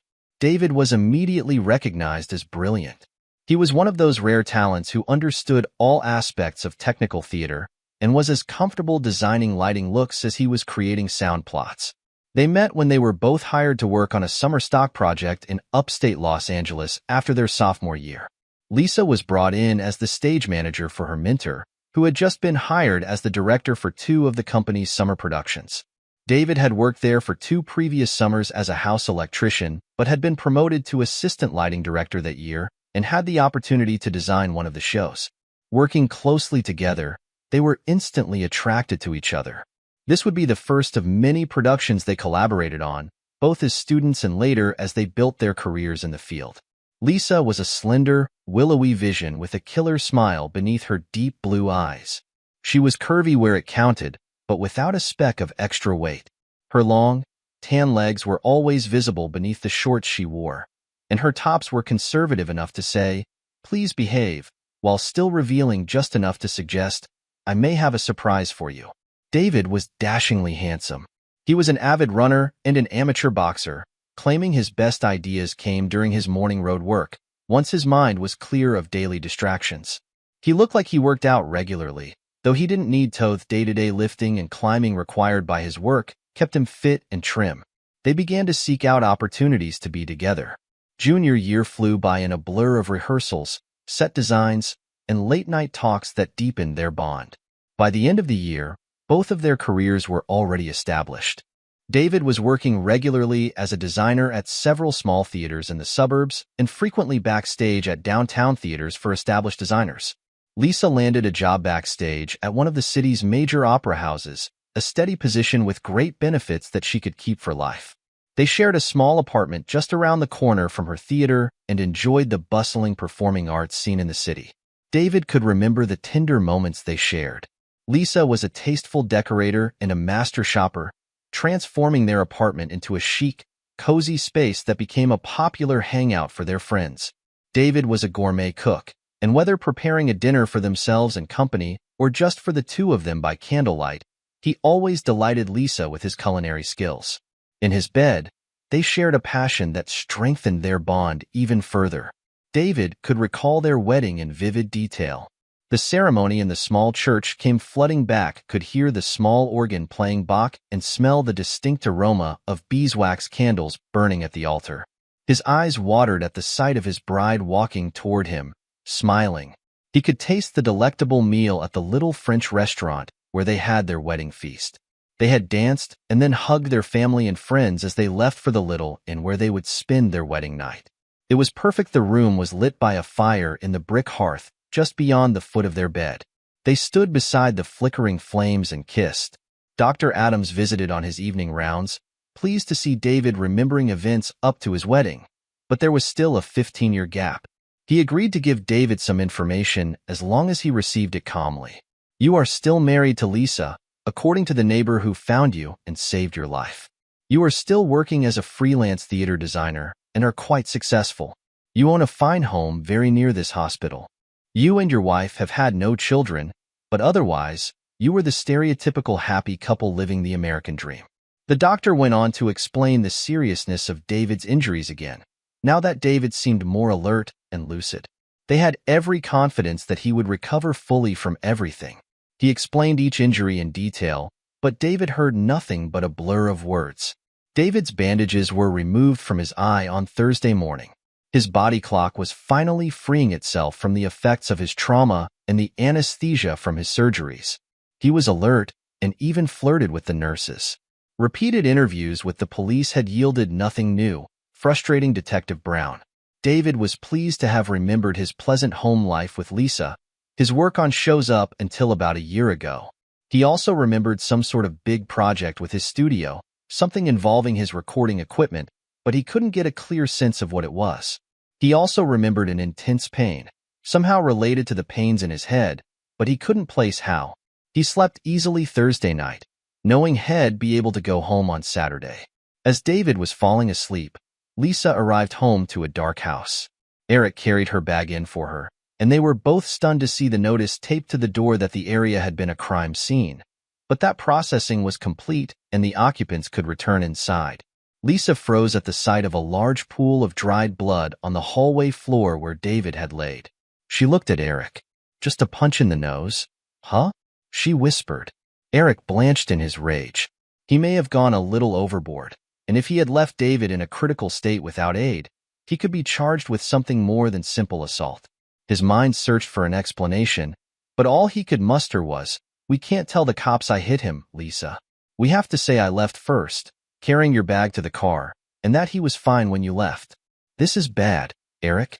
This is very bad," Lisa responded, her voice trembling. "Stick to the story, and we'll be okay. We might look like heels for leaving and not being here for him, but they can't pin anything on us." "Us?" Lisa was incredulous. "I was in the car. Anything that gets pinned will be on your sorry hide, not mine. You were with me, Lisa. You heard me say he was defeated. You're in this with me. I may not be the smartest guy on the block, but I know what an accomplice is." She thought about it and realized Eric was right. She wouldn't be able to explain their abrupt departure unless they claimed they left David in good shape, leaving the possibility that someone else had come in and attacked him. How did she get into this mess, anyway? She agreed with Eric, and they set their story straight. By the time they had decided what to say, it was nearly midnight. Lisa called Detective Brown, who told them to meet him at the police station immediately. This was an urgent matter and couldn't wait until morning. Lisa wanted to go to the hospital first, but Detective Brown was insistent. He pointed out that she hadn't been in a hurry to see David when he was in critical condition, and even tonight, she had gone home rather than directly to the hospital. There was no reason to disturb his rest, which was badly needed for his recovery. When they arrived at the station, they were questioned separately, but both had rehearsed their story. They didn't offer much, relying on a lot of "I don't know." They admitted they had been at the house and seen David. They admitted he had been very distraught when they left, but insisted he was physically unharmed. Porter didn't believe them, but had no evidence to prove his hunch. He knew David was being released from the hospital today, so he decided to hold the two in lockup until David had a chance to get settled, and until Porter could warn him it might also give Eric and Lisa a chance to believe the other had rolled and given up the truth, and maybe they could get them to talk more freely. Porter was waiting when John, David's neighbor, brought him home. David got out gingerly, still very sore from his savage attack. He waved Porter into the house. John's wife, Rachel, had been over earlier and cleaned up the hallway. The house was beautiful and inviting, and something smelled delicious. Rachel smiled as she came out of the kitchen, inviting everyone to the table for a home-cooked welcome-home meal. Though David appreciated Rachel's efforts, especially cleaning up the reminders of the incident, he was uneasy being home. He could now remember events that happened a few days ago, right up until the day of the incident, and not having those last pieces frustrated him. Rachel and John cleaned up the kitchen and said their goodbyes. They had worked out a schedule with some of the other neighbors to drop in every hour or two and make sure David was okay, at least over the weekend. They made certain he knew that if he needed anything, he should call right away. As they left, Detective Brown looked at David and said, "She'll be home soon, you know." David nodded toward Lisa's bag by the door. "I know. I held them today just to make sure you were squared away and ready to meet her." "He'll probably be with her," Porter added. "I'm ready," David replied. Detective Brown noted the resolve in David's voice, the determination in his eyes. "I want to show you something," David said, leading Porter into his studio. Porter was impressed with the array of sound gear, digital imaging equipment, and computer gear in the room. David led him to a computer workstation connected to a large mixing board. "This is my main audio recording rig. I have all kinds of interesting files on here, some of them I'd forgotten until just a minute ago. For the last day or two, a memory has been nagging at Met here was something about a project I was working on, but I couldn't remember. When John and Rachel left, it reminded me of another couple leaving the house, the couple that left last Thursday, just before I was attacked. It's possible I was recording something when they came to call and neglected to turn the recorder off. It's possible there's an audio file on here that would explain things to you in case something happens to me. It's possible that I recorded everything from the time Lisa and Eric left until the recording reached its preset limit, which was set to 12 hours. I should just take that into our lab," Porter suggested. "I wish you wouldn't," David responded. I'd be happier if you let me fight my own battles. Detective Brown regarded David. He wasn't suspicious, he didn't have to be, because he knew David's intent was to return the thrashing and humiliation Eric had generously given him a few days ago. David, I love to watch a good, bare-knuckled fight. Unfortunately, I'd have to arrest both participants and witnesses. I also love to see an underdog come back strong and take back what he lost. Eric is a big guy and works out hard at the gym. It won't matter, David smiled. Hey, what I don't know won't hurt me. Just give yourself time to heal a bit longer, Porter smiled back. David nodded. Detective Brown wished him the best and made sure David had his phone number on his cell speed dial. Eric brought Lisa home from the county lockup that evening. Her hair was mussed, and her clothing was disheveled. They both came into the house, but Eric waited by the door while Lisa walked alone into the living room. Hi, she said meekly. David just looked at her, expressionless. I heard you were hurt, so I came home early. Inside, David was boiling with anger. He wanted nothing more than to leap out of the chair and berate her for her fake concern for coming home a whole 2 days early from a trip she shouldn't have taken to begin with. But outwardly, he remained cool. That's right, he replied flatly. She was surprised at his lack of emotion. After his scene telling her to stay, she had expected more. Are you okay now? I'll heal. We have to talk. No, we don't, David said firmly. We talked a few days ago. We can't just let this fester in our minds. You have to talk this through with me. I need to know what to expect. Expect to separate, then divorce. Expect to go away from me and never be welcomed back. Expect me to treat you with the respect any other human deserves, but without the love and care I felt for you 10 days ago. Part of this was as she had expected, but she hadn't expected him to be so cool and calm. She thought she might stay a couple of days and then move out once she had her affairs in order. She set her bag down and turned to sit. I said you're leaving, David repeated. She turned to look at him quizzically. You mean now? Go? I don't think you understand what's going on here. I may have offended you, and I may have ended our marriage, but I have given up no rights to my home or belongings. I'll move into the guest room, but I'm staying here until I get my things together and move out. Before she could continue, David clicked the remote in his hand, and the whole house stereo system sprang to life, playing back a recording of last Thursday's events. You could clearly hear her sarcastically belittling him as she told him she was going on a vacation with a real man and that he couldn't stop her. You could hear Eric laughing as she told David she planned to spend the week with Eric until she was satisfied. You could hear David trying to stop her one last time. Her heels clicked noisily on the floor as she left with Eric, saying, "Tough luck, little wimp." After the door slammed shut, you could hear it open again with Lisa calling, "Come on, Eric," in the distance. He called back to her, and then you could clearly hear him say to David, "Just so there are no ideas about following us or trying to stop us." This was followed by the sickening sounds of David being pummeled by Eric. You could hear Eric grunt as he kicked David repeatedly in the ribs, and worse, you could hear him taunting David, telling him how he was going to take care of Lisa that night. On the way out, Eric left a parting blow, saying, "Now your head is as broken as your weak heart.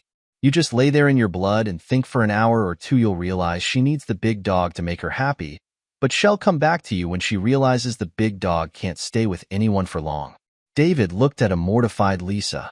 Eric came around the door frame, scowling at David. "Why, you little conniving pansy," Eric sneered. David stopped him by waving one finger. "Porter doesn't have the recording, but he'll get it if I want him to. There is a video that was shot by the camera right over your head. If the audio doesn't work, the video will surely land you in jail for attempted murder. I don't want him to put you in jail. I want a rematch." Lisa was horrified. Eric grinned from ear to ear. "I propose a wager. You both have to accept, and your terms are different, or there is no deal, and Porter gets a sound file in 10 minutes via email. 6 weeks, a month from today, once this cast is off my arm and my ribs have healed." "You can't win," Eric shook his head. "No, I couldn't win after that cheap shot a few days ago. This time, we fight fair and Squirino sneaking up from behind to cold cock an unsuspecting victim. You coward. You're going to see me coming and not be able to stop me any more than I could stop you a few days ago. Are you sure you can win under those terms?" Eric asked. Bare-fisted, Manto Man. No weapons. They'll rip you apart, David replied. Bet your gym, David added. Eric looked at him again. He wasn't prepared to risk anything of that magnitude. He owned the gym and the building it was in, lock, stock, and barrel. The building had several offices with lucrative tenants and was a cash cow. His apartment took up the top floor of the building, offering luxurious views of the city. But Eric didn't believe David could be a match for a fit lifter like himself. Sure, David beat Goliath, but David had a sling. All your gyms, David pressed. Eric paused, thinking of his expanding business.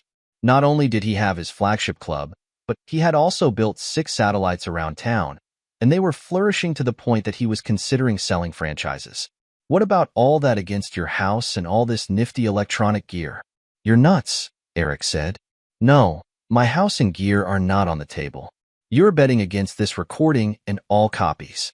You're betting against jail time and losing all of your property later in civil court. You're betting your businesses, your real estate. Silence hung over the room as Eric realized he would be fighting for his freedom. And your cars, David added. Eric had several vintage and late-model Mustangs, one from every decade back to the 50s. They were his pride and joy, and the entire town knew it. This made the stakes incredibly high, but Eric thought David was still nothing but a loser. Fine, Eric conceded. You hold all the cards, don't you? They'll risk it all, but there's really no risk. They'll thrash you. David looked at Lisa. She had listened to him catalog stakes to Eric and now braced herself to hear her risk. If I win, I want it all, and I want you Ganino contesting the divorce, no taking anything from this house or our cottage, and not a dime from our bank account or investments. You have to watch every minute of the fight. You also have to live with Eric until the fight, and if I win, he can still have you. You are useless to me. Lisa trembled but nodded her agreement. She knew Eric was strong, but she also knew how in shape David was, how much he ran, his history as a boxer. She had seen him manhandle reels of cable and links of pipe backstage that typically took 2 guys to move. David looked at her with that same blank expression, and again, it made her queasy to not be able to read him. What if I'd rather bet on you? She asked. You already made that choice a few days ago. This week, your choice is freedom or jail. I made my choice the day you walked out of the door. The weeks passed quickly, and David spent them building his strength back. He had begun to take lighting projects again. His absence from the scene had left a bit of a hole, and his return was widely welcomed. He was asked about his attack at every turn, but he refused to give details. The circumstances surrounding Lisa were the source of a torrent of rumors. It was widely known that she was now living with Eric. There were those who suspected the truth and were waiting to see what David would do about it. He was known for his tenacious personality, and none of these people believed he would suffer the indignity of a beating and the taking of his wife without a reaction. The stories that Lisa had abandoned David in his darkest hour, and the fact that he was so well-liked had made her a pariah in the theater scene. The night of the fight arrived. David walked into the gym in a t-shirt and sweats. Eric was already by the ring, clad in ridiculous-looking boxing shorts and a muscle shirt emblazoned with the gym's logo. Lisa sat sullenly at a table, holding an envelope containing Eric's titles and contracts, his stakes in the bet. Eric was surrounded by many of his friends and all of his gym staff and clients. They were all egging him on, cheering, and teasing him about the light work he was about to take on. They teased even harder when David entered the room. David and his lean runner's body looked like no match for Eric's bulging hard body. David walked straight past Lisa and dropped his folio containing his contracts and the recording on the table next to Eric. As he climbed into the ring, he said, "Let's go. No bells, no refs, no stopping until one of us is beaten." Eric grinned and lumbered to the ropes, climbed in, and offered his hand to David. David looked at it and, without taking it, threw a jab at Eric's nose. Eric looked up, stunned, with a trickle of blood leaking out of his right nostril. "No rules," David said as he struck Eric again. The impressive bulk of Eric's physique made him look great, but he wasn't as flexible as David. His stiff frame slowed down his reaction time as he moved poorly compared to David's light foot bobbing and weaving. Eric lumbered after David, but couldn't make his big body react fast enough to pin down the speedy David. Every time he got close enough to hit his opponent, David made him pay with a flurry of jabs to the face. It didn't take long before Eric's face was swollen, and he slowed in his attempts to bulldoze David into a corner. Eric soon realized that in the center of the ring, he was no better off. David didn't look that big, but he had a considerable advantage in reach. He also wasn't slowing down while Eric was getting tired from throwing so many haymakers, the best of which barely grazed their target. As Eric grew weary, David began to connect with body shots.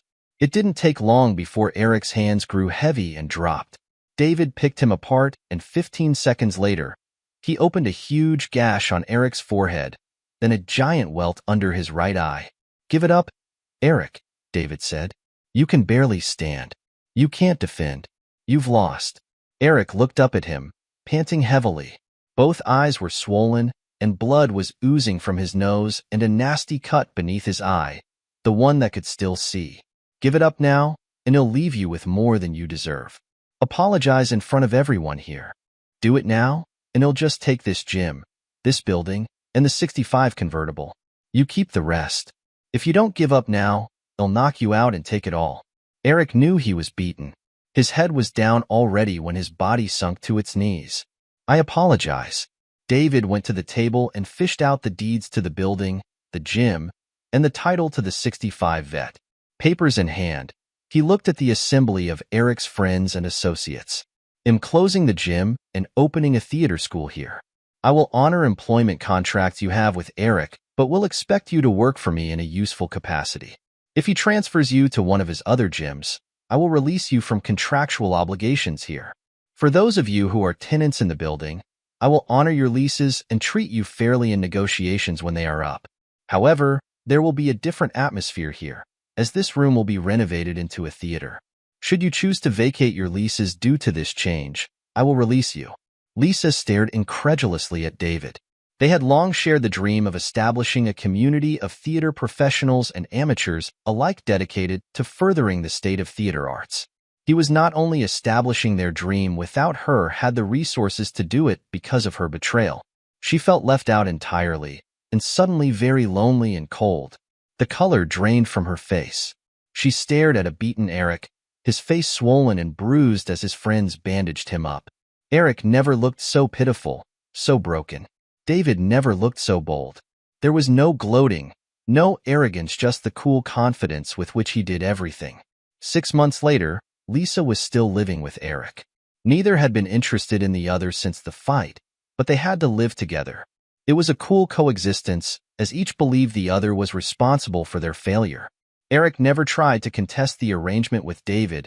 He held on to his part of the deal. David did pay some money to Eric to make it look like a business deal, although the amount was just one of the total valuation of the property.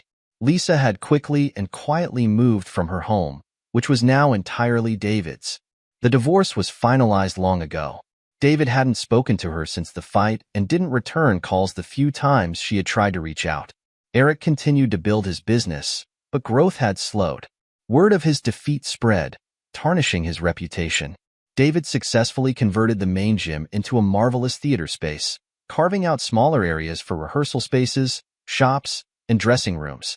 He even added an intimate little cabaret theater on the first floor and opened a coffee house with a small stage. A summer season was already planned, and the town buzzed with excitement about the possibilities David was creating for actors and audiences of all ages. As was his intention, David had been so intently busy setting up shop that it almost seemed as if he had forgotten the entire attack, which took place not even a year ago. But he hadn't forgotten or remembered every night when he walked through his own front door, every night when he fell asleep in his lonely room, and every time he entered a theater where he and Lisa had collaborated on a project. As hard as he tried, he couldn't avoid the memories of sharing a half-life with a woman he thought was the love of his life. One night, David was working on a light plot at home in his studio when the doorbell rang. It was Lisa's brother, James. James lived in Denver and rarely left the city. He had, in fact, only visited Lisa twice during the entire time she and David were together. His presence meant something was wrong. "Hi, David. I'm sorry to disturb you, but I really need to talk to you about my sister. Would you mind if I came in?" Sensing urgency in James' words, David stepped aside and ushered him into the living room. He offered a cup of coffee or a beer, but James declined. "I'd really like to get right to the reason I came to see you. I'm really sorry things worked out so badly between you two. I thought you were a great couple, and I want you to know our entire family was shocked by Lisa's sudden change of heart. She is committed to keeping her part of the bargain. She knows she was foolish to give you up for a fling, but her life with Eric just isn't right. She chose Eric over me," David muttered. "It just seemed appropriate that she get exactly what she wanted. She chose a fling. She was wrong and betrayed you miserably, and nobody blames you for how you responded. She was foolish, but living with Eric is torture, and now he has made it physical. He hit her and broke her nose last night." David was not pleased to hear that Lisa was being abused. He wanted her to have to live with Eric's stupidity, with his early American jock decor, with the life of a full-time gym rat. He wanted her to be disgusted with Eric's sexist comments and expectations, with his selfish attitudes and inexhaustible vanity. However, David agreed to help. David and James drove to Eric's. David pulled up behind James' car. He walked right into Eric's house like he owned it. Eric didn't exactly like this move, but wasn't in much of a position to object. He had hit Lisa, and now David was here with her brother, and the guy who had publicly whipped him. Either of them could send him to jail for abuse now, and James was using that angle like a slave driver. Eric was carrying Lisa's things to the car. James had helped him pack, but Eric was doing the carrying. There wasn't much, as her part of the divorce agreement had left her just a couple of keepsakes and her clothing. Eric came back inside from the last trip. He began to speak. "Don't say a word," David interrupted. "You know what has to happen now, right?" Eric didn't want to hear it. "You broke her nose. You hit a little woman and messed up her face by breaking her nose. Stand up." Eric looked at him, but stood obediently. David stepped close to Eric, and before either Eric or James could predict what might happen, David broke Eric's nose with a swift right. David's sign of forgiveness toward Lisa was taken as a signal by his neighbors, family, and the theater community. She was welcomed back into those circles with almost the same stature she had enjoyed all those months ago, even though no one forgot where she had been. Eric sold his businesses, and after a period of reflection, he discovered he didn't like the person he had become. He finally put the degree in PE he'd earned in college to use, taking a job at a local elementary school. He developed a soft spot for working with kids with physical handicaps and other special needs. He became a Special Olympics coach and volunteered with the physical therapy department at a local children's hospital. David's theater project thrived, and his programs were accredited by a local university. His programs for school children were highly regarded and had become very profitable. His professional productions played to packed houses and had drawn the attention of top Los Angeles critics who usually didn't stray too far from Broadway. David and Lisa lived close by each other but rarely spoke. She had been the love of his life, and he couldn't see her in complete ruin, beaten and shunned by the community that ran the profession she lived for. Once he had set her up, he wanted nothing more from her. He dealt with her professionally after all. She was good at what she did and was a tremendous asset to his company. However, he could not see her in any other light and rarely even spoke with her on the level of a friend. Lisa accepted her position in David's life as a blessing. She wasn't in jail, she was working, and she was able to make amends with David in at least a small way. She felt that living near him, with no chance of his ever loving her again, was better than the alternative. There was no way to really make anything up to him, but perhaps if she stayed until she saw him happily settled with a new love, maybe a family, she could be at peace. It was inevitable David fell in love with a divorced woman he met at the Cape. She summered in a neighboring cottage with her brother's family and her young daughter. She moved in with David that fall, and they were married that October in a beautiful but small ceremony in David's backyard. Lisa had declined the invitation to attend, but had watched the event from her bedroom window, the only one with a view. She cried bitter tears as she remembered the events that had brought her to this point, and now the last chapter was complete. Her tears landed on her last little suitcase. She had already loaded the rest in the rental car that sat outside of the garage. When the party moved into David's house for dinner, Lisa grabbed her bag and got in her car. She took one last look at David's house before she drove off. She knew he would find the goodbye letter she had left on his desk once he returned from his honeymoon. She checked her carry-on one more time to make sure she had her ticket and passport and her signed contract for her new job as a stage manager in London. David had his new life now. She shed one last tear and left to find hers. Thanks for watching. What did you think of David's revenge? Was it justified, or did he go too far? Let us know your thoughts in the comments. Don't forget to like and subscribe for more gripping stories. See you in the next video. Two attractive women were dining on the terrace of a restaurant, attracting glances from passers-by, but they were too engrossed in their conversation to notice. How long has it been, Amanda? Asked a tall, dark-haired woman named Danielle. It feels like I haven't seen you in months. The second woman, Emily, was blonde and a year or two younger than her friend. I know, Danielle, and I feel bad about it, but between law school and family life, it's been hard to find time for anything else. How are your studies at financial management school going? You must be close to completing your degree. Yes, almost everything is ready. We have winter break next week, and then only a few weeks of classes left before I get my diploma. I've already submitted my final project, so I don't have to worry about that.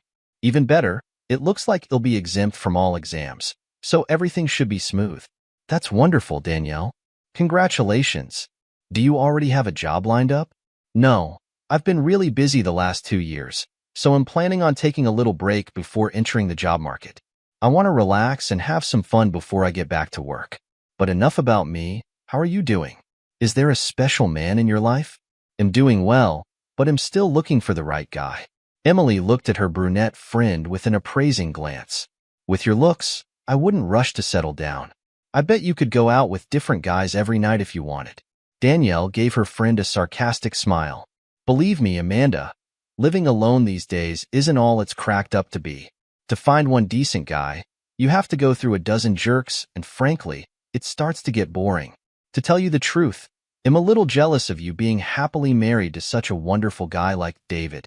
And speaking of David, how is your handsome husband doing? I think he's fine. Oh, I think I just heard a discouraging word. What's the matter, Amanda? Isn't everything good between you? The blonde shook her head. It's not that we have problems. It's just that David is so busy with his company that we have little time to spend together. And even when we do, we don't have much money to spend on entertainment. Well, he spends all his time on his business to build a future for the two of us. As for money, I get that law school isn't cheap. I know and I appreciate it, but sometimes I just want to go out and have fun like I used to in college. All my classmates talk about is going to parties and meeting people in bars. Meanwhile, I'm sitting at home and watching old movies. The dark-haired woman looked shrewdly at her friend. Is there anyone in particular at school that you would like to go to a party with? Amanda laughed. You always knew how to read me too well. She then leaned forward to avoid being overheard. Actually, there is one guy, Robert. He's very nice. She blushed, and he definitely likes me too. Every time we're together, he goes out of his way to say something really sweet about how good I look and how well I'm doing in school. Danielle shook her head. I don't think David will be very happy to hear about this. It's just harmless flirting. It doesn't mean anything. But you're right, David is pretty old-fashioned about this sort of thing. That's why I'm not going to tell him. She shifted in her chair. But I can't help but remember how everything was before I got married. It was so much fun meeting different guys. I miss it. You need to be careful, Amanda. You have a very good husband, and you shouldn't risk losing him. You know David will never tolerate it if he catches you fooling around. And if you ever did, I'm willing to bet there are plenty of other women who would be more than happy to comfort him afterward. I know, and honestly, I want to spend my whole life with him, start a family and all that. I just wanted to have a little fun before things get too serious.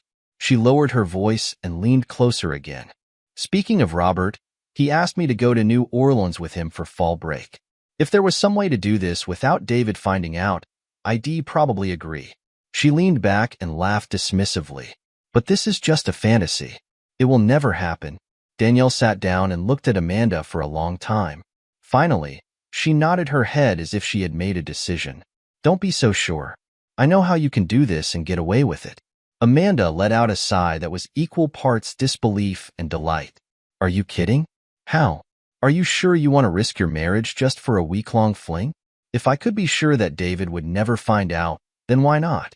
But you're just teasing me, Danielle. There's no way I could get away with something like that. Yes, and in fact, it's quite simple. Danielle began to tick off each step on her fingers. First, you need to create a new mailbox on Gmail under some anonymous name, something like SecretFan123. Then use this account to send David an anonymous letter warning him that his wife is having an affair. Will I tell him that I'm having an affair? This is crazy. Why would I do this? Danielle continued calmly. More precisely, you would write that Amanda is having an affair with someone whom David does not know and cannot easily verify. And what will this give? It'll take his attention away from your hot guy from school. Yes, but it will make David suspicious of me. Exactly. But when he fails to find the guy you're supposed to be having an affair with, he'll have no choice but to confront you and demand to know what's going on. But I don't want him to suspect me. No, you don't want to. So, when he confronts you, you will be very angry with him for not trusting you. In fact, you'll get so angry that you'll call time out on your marriage. Doesn't your mom live in California? Amanda was taken by surprise by the sudden change. Yes, why? Great. Angrily, you tell David that you are going to California for fall break to be with your mother and figure out what to do with your marriage. Then, while he's here in town desperately trying to find the mystery man, you're in California with Robert having your own little fun. How will I explain all this to my mother? Danielle rolled her eyes. You shouldn't. In fact, you shouldn't even see your mother while you're there. But what if David calls her? Tell him not to do it. Make it clear that you need a complete break to sort things out. He shouldn't try to contact you or your mother while you're away. Warn him that if he tries, you might not come home at all. Amanda stared at her friend for a moment, contemplating her plan. Finally, her face brightened. You know, Danielle, I can see how this could work. But what will happen when I return? It's simple. By then, David will miss you like crazy, and since he can't find the mysterious man who is supposedly having an affair with you, he will come to the conclusion that someone is playing a prank on him. He will feel very guilty and will beg you to forgive him for not trusting you. You will forgive him, and everything will be fine. You'll have fun, and then you and David will be together again, closer than ever. What about the mysterious man I'm supposed to be having an affair with? Maybe I should just come up with a name for him. You can, but I think it will be much more believable if it is a real person. Choose someone you can't have an affair with, like someone very old or living far away or dead. That way, if David manages to track him down, you'll be safe. Hey, I think I know the perfect guy. I had a creepy professor in one of my classes my first year of school. He must have left town because I never saw him again. How do you like it? Perfect. Danielle suddenly reached across the table and squeezed her friend's hand. You are the best, Danielle. I'm so excited. I really think it's going to work. Then she hugged herself and trembled slightly. I can't wait to tell Robert. David returned to his office and sat down in his second-hand swivel chair. He rubbed his forehead worriedly. If these parts don't arrive soon, we will miss the deadline for the delivery of prototypes. After the foreman left, David sat trying to come up with a backup plan when his email dinged. He quickly turned to check his inbox, hoping for good news, but when he saw that the subject of the letter was about your wife, he almost deleted it. But curiosity got the better of him, and he opened the message. I hate to tell you this, but Amanda is having a romance with Professor Jameson. I just thought you should know. SecretFan123. What the heck? Stunned, David reread the message again, unable to comprehend the terrible words. What nonsense is this? It can't be true. Amanda wouldn't cheat on me. Someone must be trying to stir up trouble between us. But who does this and why? He started to delete the message but hesitated. That's the last thing I need to deal with right now. This must be a mistake, a misunderstanding. But his practical side didn't allow him to ignore it. Damn it. Damn it. Of course, it can't be true. Angrily, he pressed the reply button on the email. Who are you? Why are you making such a terrible accusation? What evidence do you have? He pressed send and then stared at the screen in frustration. This won't lead to anything good. It's unknown when or if this guy will answer, and there's no way to track it. It's probably best to start finding out who this Jameson guy is. He opened a browser, went to the university's webpage, and searched for the School of Business department. Professor Jameson was not on staff. He returned to the faculty register and began searching throughout the university, and again, he was unlucky. Frustrated, he tried looking at other educational institutions in the area, but to no avail. "This is madness," he muttered to himself. Did Secret Fan 123 just make up a name? He then tried a Google search, and the search engine quickly returned 5 names, but 2 of them were female and none were local. I knew it was fake. Someone is trying to prank me or drive me crazy. But again, he could not bring himself to delete the letter. Now that the letter had been sent, a seed of doubt began to grow in his mind. God, what if she's having an affair? I didn't see any signs, but that doesn't mean anything. Besides, I was so busy at work that I hardly spent any time with her. What if she was upset because she was being ignored? I remember that there were times when she wanted to go somewhere for fun, and I refused her. But damn, I'm working almost 70 hours a week trying to get the business going. Doesn't she understand this? Can't she see that I'm doing all this for us?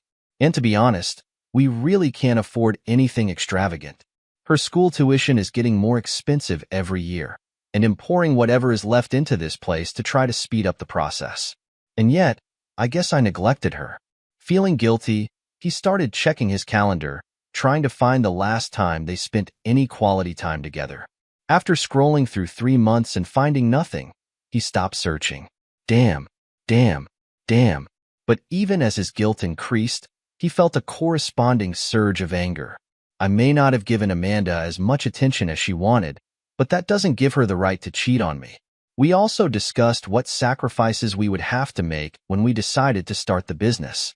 She agreed 100 then, so she hardly has any right to complain now. His thoughts were interrupted when his foreman poked his head through the doorway. Hey David, good news.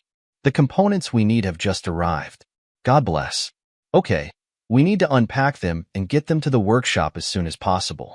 When the foreman disappeared, David took a deep breath. Well, in any case, one crisis is averted. He smiled wryly. I think this means I can spend more time taking care of my wife. After spending even more time searching the internet fruitlessly, he sat back and tried to think. If Amanda really is having an affair, then it simply has to be with someone from the university. Maybe Secret Fan 123 got the name wrong. Maybe the university just didn't put his name on their website. He returned to the university's webpage and found the phone number for the Human Resources Department. When the secretary answered his call, he asked if Professor Jameson was on the faculty. Which faculty, please? I think it's the School of Business, but I'm not sure. There was a pause, and then the voice came back on the line. I'm very sorry, sir, but we don't have a Professor Jameson in the School of Business. What about other schools? There was a sigh. Please wait. This time, he had to wait longer. When the woman finally returned to the line, her manners had disappeared. Sir, there is no Professor Jameson at the university. A thought struck him. Maybe he was an employee a year or 2 ago. I can only confirm our current teaching staff. That is university policy, sir. Is there anything else I can help you with? No, you did your best, he said, trying not to sound too sarcastic. He tried again, calling the dean of the business school. He went back and forth with the administrative assistant, but in the end, he learned nothing more. By this time, David's head was throbbing. I need a good drink, he muttered, hanging up in disgust. But this thought gave him an idea, and he picked up the phone again. Hello, Danielle. This is David. Listen, any chance you could meet me after work at Collins Bar for a drink? I have a problem, and I really need your advice. No, I wouldn't like to talk about this on the phone. Can I? Great. I'll meet you there at 6. Before leaving, he checked his email again.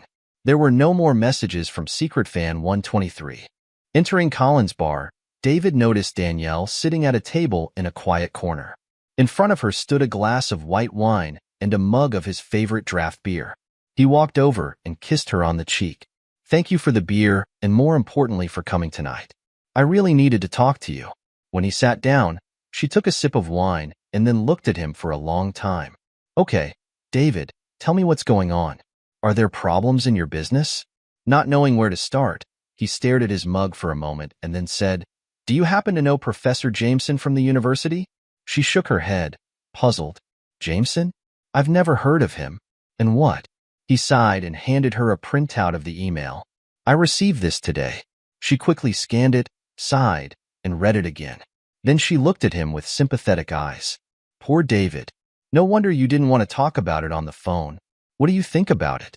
I don't know what to think, Danielle. I can't believe this is true, but I also don't want to bury my head in the sand and pretend everything is fine. I spent the whole day trying to track down this mysterious Jameson professor, but I ran into a brick wall at the university. Now I don't know what to do. I can't afford to hire a private detective, and I don't have time to play detective myself.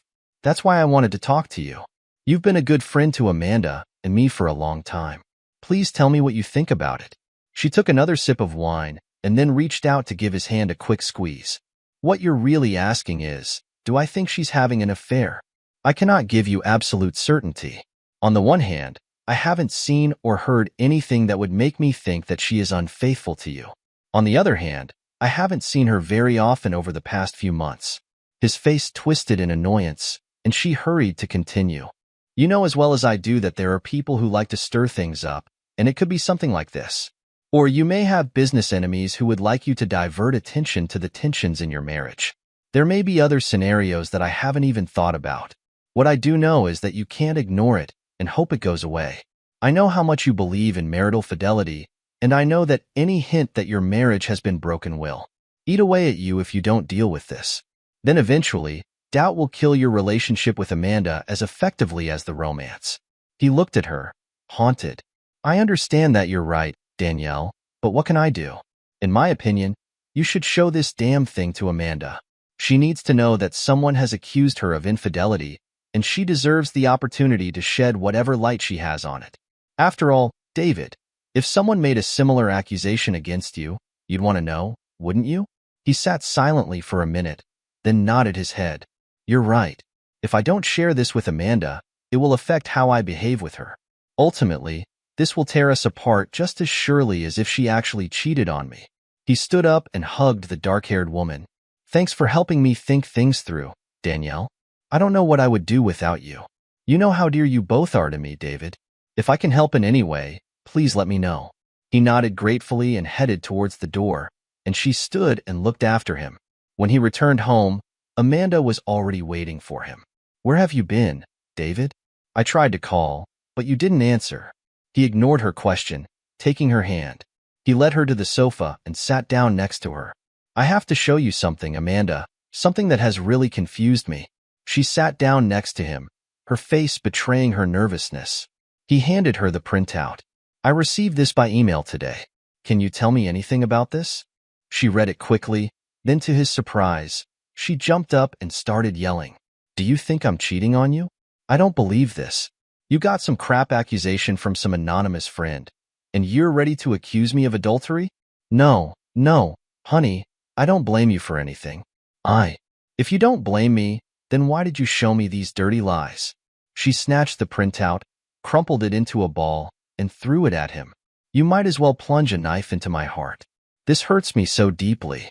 You trust someone who is too cowardly to even sign their name more than you trust your own wife. She grabbed her purse and headed to the front door. I can't even look at you now. I'm leaving and don't know when he'll be back. With these words, she ran out, slamming the door behind her. A moment later, he heard the roar of her car's engine and then the screech of tires as she pulled out of their driveway. Oh damn, I never expected this. Now I'm even worse off than before, he groaned, sinking back onto the sofa and clasping his head in his hands. As he sat there, David's first thoughts were defensive. Why was she so upset? She didn't even let me finish. I didn't accuse her of cheating. I just showed her what someone else wrote, that's all. But he knew the answer before he finished. If Amanda had given me that note, I probably would have exploded too. But what could I do? Act like everything was fine? Danielle was right. I can't just ignore the letter. It wouldn't be fair to Amanda or me. Even though he spent the rest of the evening going over the situation in his mind, David was no closer to figuring out what to do than when he started. He knew he and Amanda needed to talk, but he couldn't even decide what to tell her. All he knew for sure was that he wanted to bring his wife home and try to mend the relationship. Emotionally exhausted, David felt himself starting to get tired, but he was determined to stay up until Amanda returned. After another hour of waiting, He lay down on the sofa and soon fell asleep. Sometime after midnight, he was awakened by the sound of the door opening. As he stood up, Amanda walked into the living room and stared at him with her hands on her hips. "David, we really need to—" "I don't want to talk about this now," she interrupted him sharply. "You can stay the night on the couch, and we'll talk in the morning." Without waiting for an answer, she turned on her heel and headed down the hallway to their bedroom. Hearing the door slam, he groaned and lay back on the couch, hoping that sleep would return. It took a long time. David usually got up early to get to the office before everyone else, but even though his body clock woke him up at the usual time, he felt obligated not to leave until Amanda showed up so they could talk. He made coffee and sat down at his laptop to read the news while he waited. It was almost 8 a.m. when Amanda entered the kitchen. David was shocked to see her dragging a suitcase behind her. "Where are you going, Amanda? I thought we were going to—" Before he could finish, she raised her hand to stop him. "It was a terrible shock, David. This calls into question our entire marriage. I need to be alone to think about what happened. Fall break starts tomorrow, and I'm going to California to visit my mother." She pierced him with an angry look. "I plan to spend the whole week there and return to classes next Monday.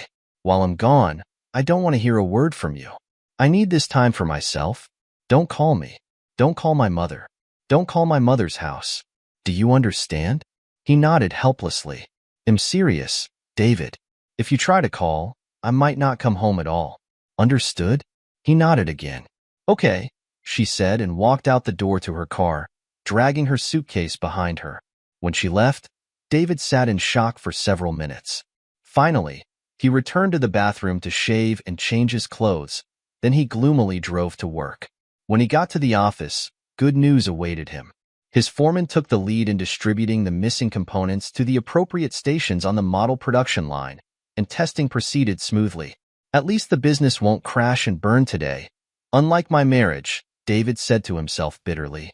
In the afternoon, he was working on a spreadsheet when the phone rang. When he answered, he heard that Danielle was on the line. "I was worried and wanted to know how you were doing. How did it go last night with Amanda?" "Oh well, it's a long, sad story," he said dejectedly. "Oh, that doesn't sound very good. Maybe we can get together to discuss this again over a drink? That would be great, Danielle. Same place?" "Okay." Before leaving, he checked his email again, but there was still nothing from Secret Fan 123. When he entered the bar, Danielle immediately noticed the dark circles under his eyes. "David, it looks like you didn't get much sleep last night. Tell me what happened."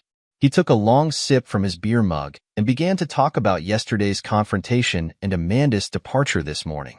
Danielle looked at him with a mixture of sadness and guilt. "Oh, David, I feel so terrible. You followed my advice, and it turned out to be completely wrong." "No, Danielle, I thought about it a lot, and am convinced that it was the only thing I could do. Of course, I didn't expect Amanda to react so violently, but there was no way I could keep this letter to myself and pretend that nothing had happened. Now I can only hope that she will cool down, and we can discuss everything when she gets home." "You say that very nicely, David, but I still feel guilty about what happened. So, what are you going to do for the rest of this week?" "I don't know, Danielle. If Amanda and I don't talk about what happened, I don't see any way to move forward. Maybe you'll wait a few days and then try calling her." "No, David, this is the only thing you shouldn't do. She already thinks that you don't trust her. If you try to contact her after she has directly told you not to, it will only prove to her that she was right." "Yes, I guess I understand that, but I feel so damn helpless. I don't know of a way to find out who sent the letter. The only thing I can do while she's gone is continue to try to figure out who this Professor Jameson is. This makes a lot of sense. If you could find him, maybe he could fill in some of the blanks for you." Over the next few days, David repeatedly tried to unravel the mystery of the anonymous letter. Despite the lack of success, he was still convinced that Jameson was somehow connected to the university. Then he started brainstorming. Maybe the reason I can't find this guy is because he is a graduate and not a teacher. Well, I'm an alumnus too, so maybe alumni relations can help. When he called and identified himself as a graduate, David was immediately transferred to the development department. The guy who answered the phone wrote down all the necessary information about David's address, phone number, and email.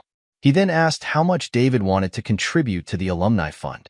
No, no, I'm not calling to make a contribution. I'm trying to find Professor Jameson. I think he might be a graduate. The man made him wait while he checked several databases. Sorry, sir, but it seems we've never had a graduate with that name. Is it true? What about graduate schools? I checked them too. Perhaps he is not a graduate. Perhaps he simply studied for a year or two, and then dropped out or transferred. The guy seemed to have lost interest. I'm afraid I can't help you. Our database contains only graduates. Is there anything else I can do for you?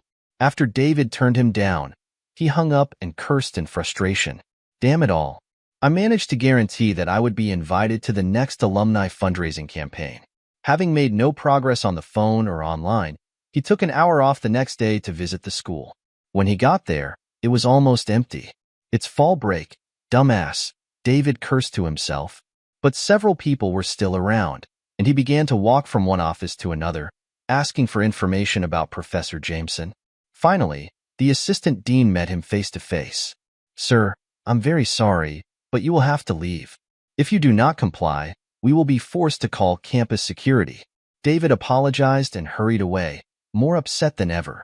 Returning to his office, he sat down heavily at his desk. After another futile check of email, he dropped his head into his hands. What should I do now? At that moment, his work phone rang. When David answered, an unfamiliar voice asked, Are you the young man looking for Professor Jameson? When David confirmed that, yes, the man continued, My name is Dr. Avery Stevens. I am a member of the school's faculty and may be able to help you. But first, let me ask you why you're trying to find Professor Jameson. David was hesitant to discuss his situation with a stranger, but desperation took over, and he briefly told Dr. Stevens why he was looking for the missing professor. When he finished, the caller made a dismissive sound. It's clear. I overheard your questions at school today, and the way you presented some of the questions made me wonder if there might be something similar. Anyway, I think I can reassure you, young man. 2 years ago, Jameson was an adjunct professor at the university. He was a capable teacher, but unfortunately, enrollment in his course was below our minimum requirements. His course was canceled, and his contract was not renewed. I see, said David. This means... There's one more thing, Dr. Stevens continued. At the beginning of the current academic year, I received a message from Professor Jameson. He wrote to tell me that he had found a job at Cascade University in Washington. Is he in Washington? David asked in bewilderment. That's right, the professor confirmed. And there's something else you might want to know.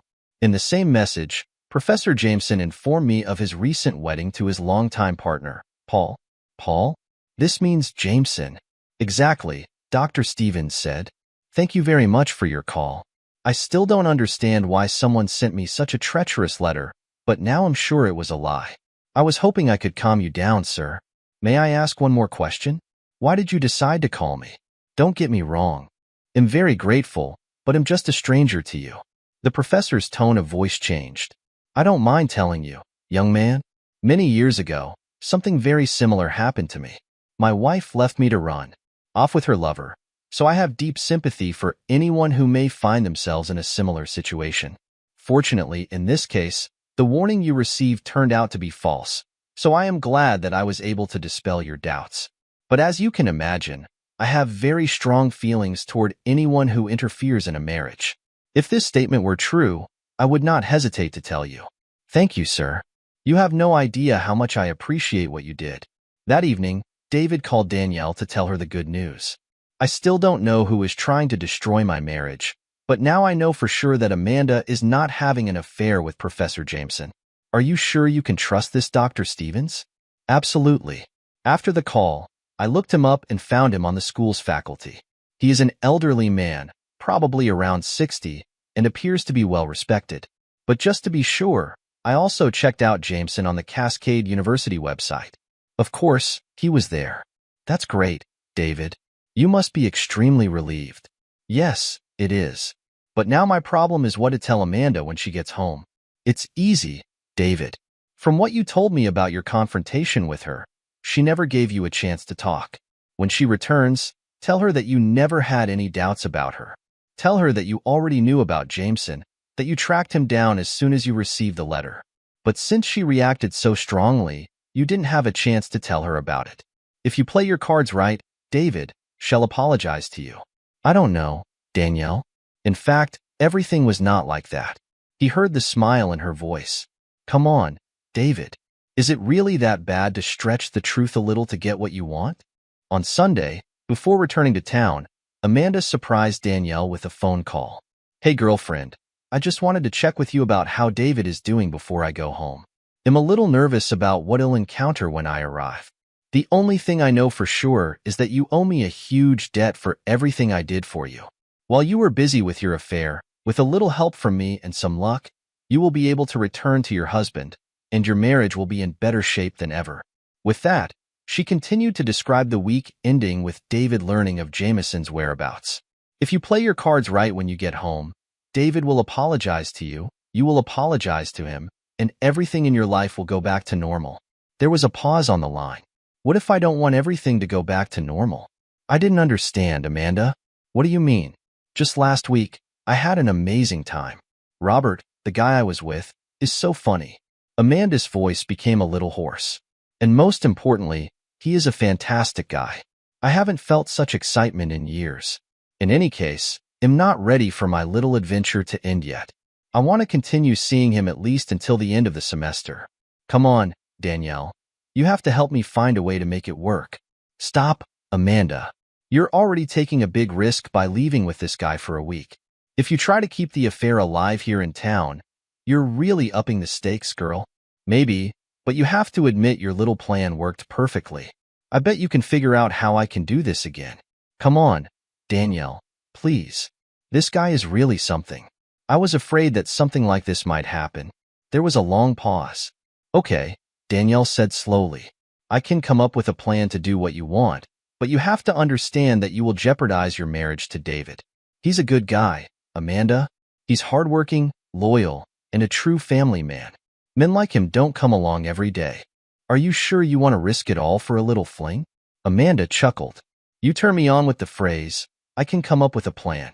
Oh, okay, but don't say I didn't warn you. Danielle sighed, resigned. Now, here's what you need to do. Do you still have that email account you created? Of course. You told me to keep it active. Good, because you need to send another letter from Secret Fan 123. Only this time, you will send a message to yourself, to your regular email. Okay, then what will be in the new letter? Everything is exactly the same as in the previous one. Only this time you write that David is having an affair with me. What? But that's not true, and David knows it. How can this help? It's simple. The first letter accused you of having an affair. David has discovered that you couldn't have been unfaithful with Professor Jameson, but he may still have doubts about your fidelity. Wait, Danielle. Didn't you tell me that a letter with Jameson would give me freedom in my relationship with Robert? So it was. But now, after he receives the second letter, he will have no doubts. He's already proven that you weren't having an affair with Jameson, and he knows for sure that he's not having an affair with me. Obviously, Secret Fan 123 is a complete liar, which means David has no reason to doubt you anymore. This means that you can get away with almost anything you want without arousing David's suspicion. There was silence on the line. Amanda then exclaimed, Danielle, you are a genius. I don't know how you came up with all this, but you just gave me a hall pass that I can use for the rest of the semester. There are 2 more things you need to do, Amanda. First, make sure David tells me about the second letter. Okay, but why? Because this way, I can reinforce the idea that you are trustworthy, and this unknown friend is not. Oh, that's good. He really trusts you, so he will listen to your advice. Now, what else? After you send the message to yourself, remember to log out of your Secret Fan 123 email account. What if David accidentally finds it? Oh God, no. In fact, you should probably sign out of both of your email accounts when you're not using them. You don't want David to find love notes from Robert, do you?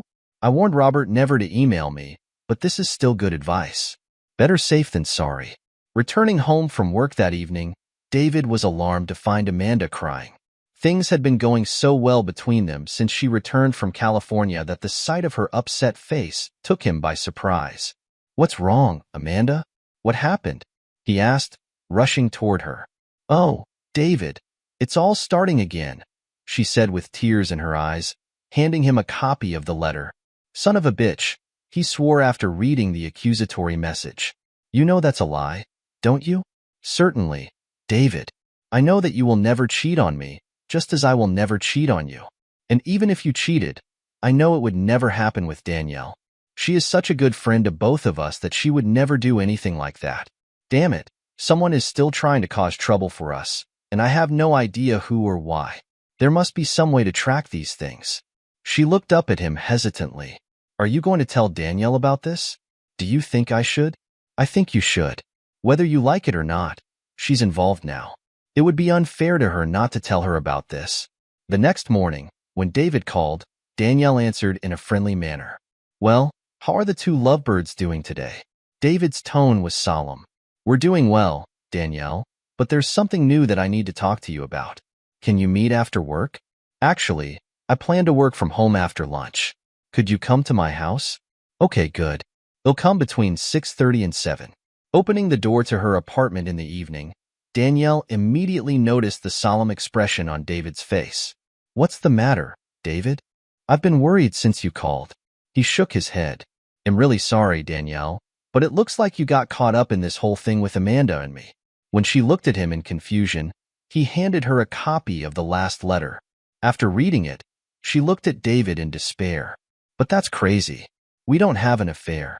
I would never do that to Amanda. I hope she knows that. He nodded. She knows. In fact, she told me the same thing. Danielle shook her head in confusion. Glad to hear that. But what do you think this all means? I think this means that someone is very keen to stir up trouble between Amanda and me. First, a warning about Professor Jameson. Now this. The only thing I can think of is that I have an enemy, perhaps a business competitor, but I have no idea who it could be. But anyway, since it now seems to concern you, Amanda and I decided we should warn you about it. She nodded. I'm glad you did it, David. You are always so caring, but I don't know what we can do about it. Unless the mystery person does something overtly or makes a mistake, I don't think calling the police will do any good. I agree with that, Danielle, but it's so frustrating. I'm tired of all this confusion, and I just want whoever it is to leave us all alone. How does Amanda perceive this? She is very upset. When I came home, she was in tears. I'm not surprised, especially after the ordeal the first one caused. Look, David, I think Amanda is pretty fragile right now. Between all of this and the fact that she's so close to finishing her degree, I guess she's a bundle of nerves. You must take care of her as much as possible. Do you think we should both just block all mail from this account? This may turn out to be a mistake. If they send anything else, I think you'll want to know about it. Yes, you're right. But how can I protect Amanda? For starters, if you get another one of those damn letters, I wouldn't tell her about it, at least not right away. For that matter, I think you should check her email on your laptop every chance you get. If she receives another letter, you can forward it to your email before she sees it. This way, you don't have to interfere with her. Yes, I think that's a good idea. He got up. I'm really sorry you had to be dragged into all this. If this is supposed to be an apology, then I don't need one. You are very dear to me, and I will do everything to help. He smiled gratefully. I'd better go home to see how Amanda is doing. He started to walk away, then turned, hugged Danielle, and kissed her on the cheek. Thank you for being such a good friend. Having you by our side through all of this means a lot to me. When David returned home, he was pleasantly surprised to find Amanda in a much happier mood. The next morning, she was even more cheerful and got up early to have breakfast with her husband. This is a real treat, Amanda. I don't see you that often before I go to work. Well, I didn't want you to leave this morning without being able to say I love you, she told him, kissing him. By the way, she added, I wanted to be sure to let you know that I'm going to a lecture on campus this evening. A few girls and I are going to grab something to eat after this, so we'll probably get home pretty late. Of course, Amanda, everything is fine. We have a lot of leftovers in the fridge, so I can grab a snack here. Thank you, darling.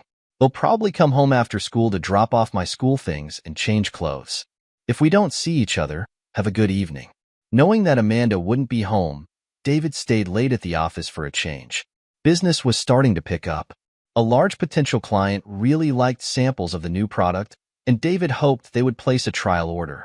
At least something is becoming clearer. Now I just need to get to the bottom of who is playing email games with Amanda and me.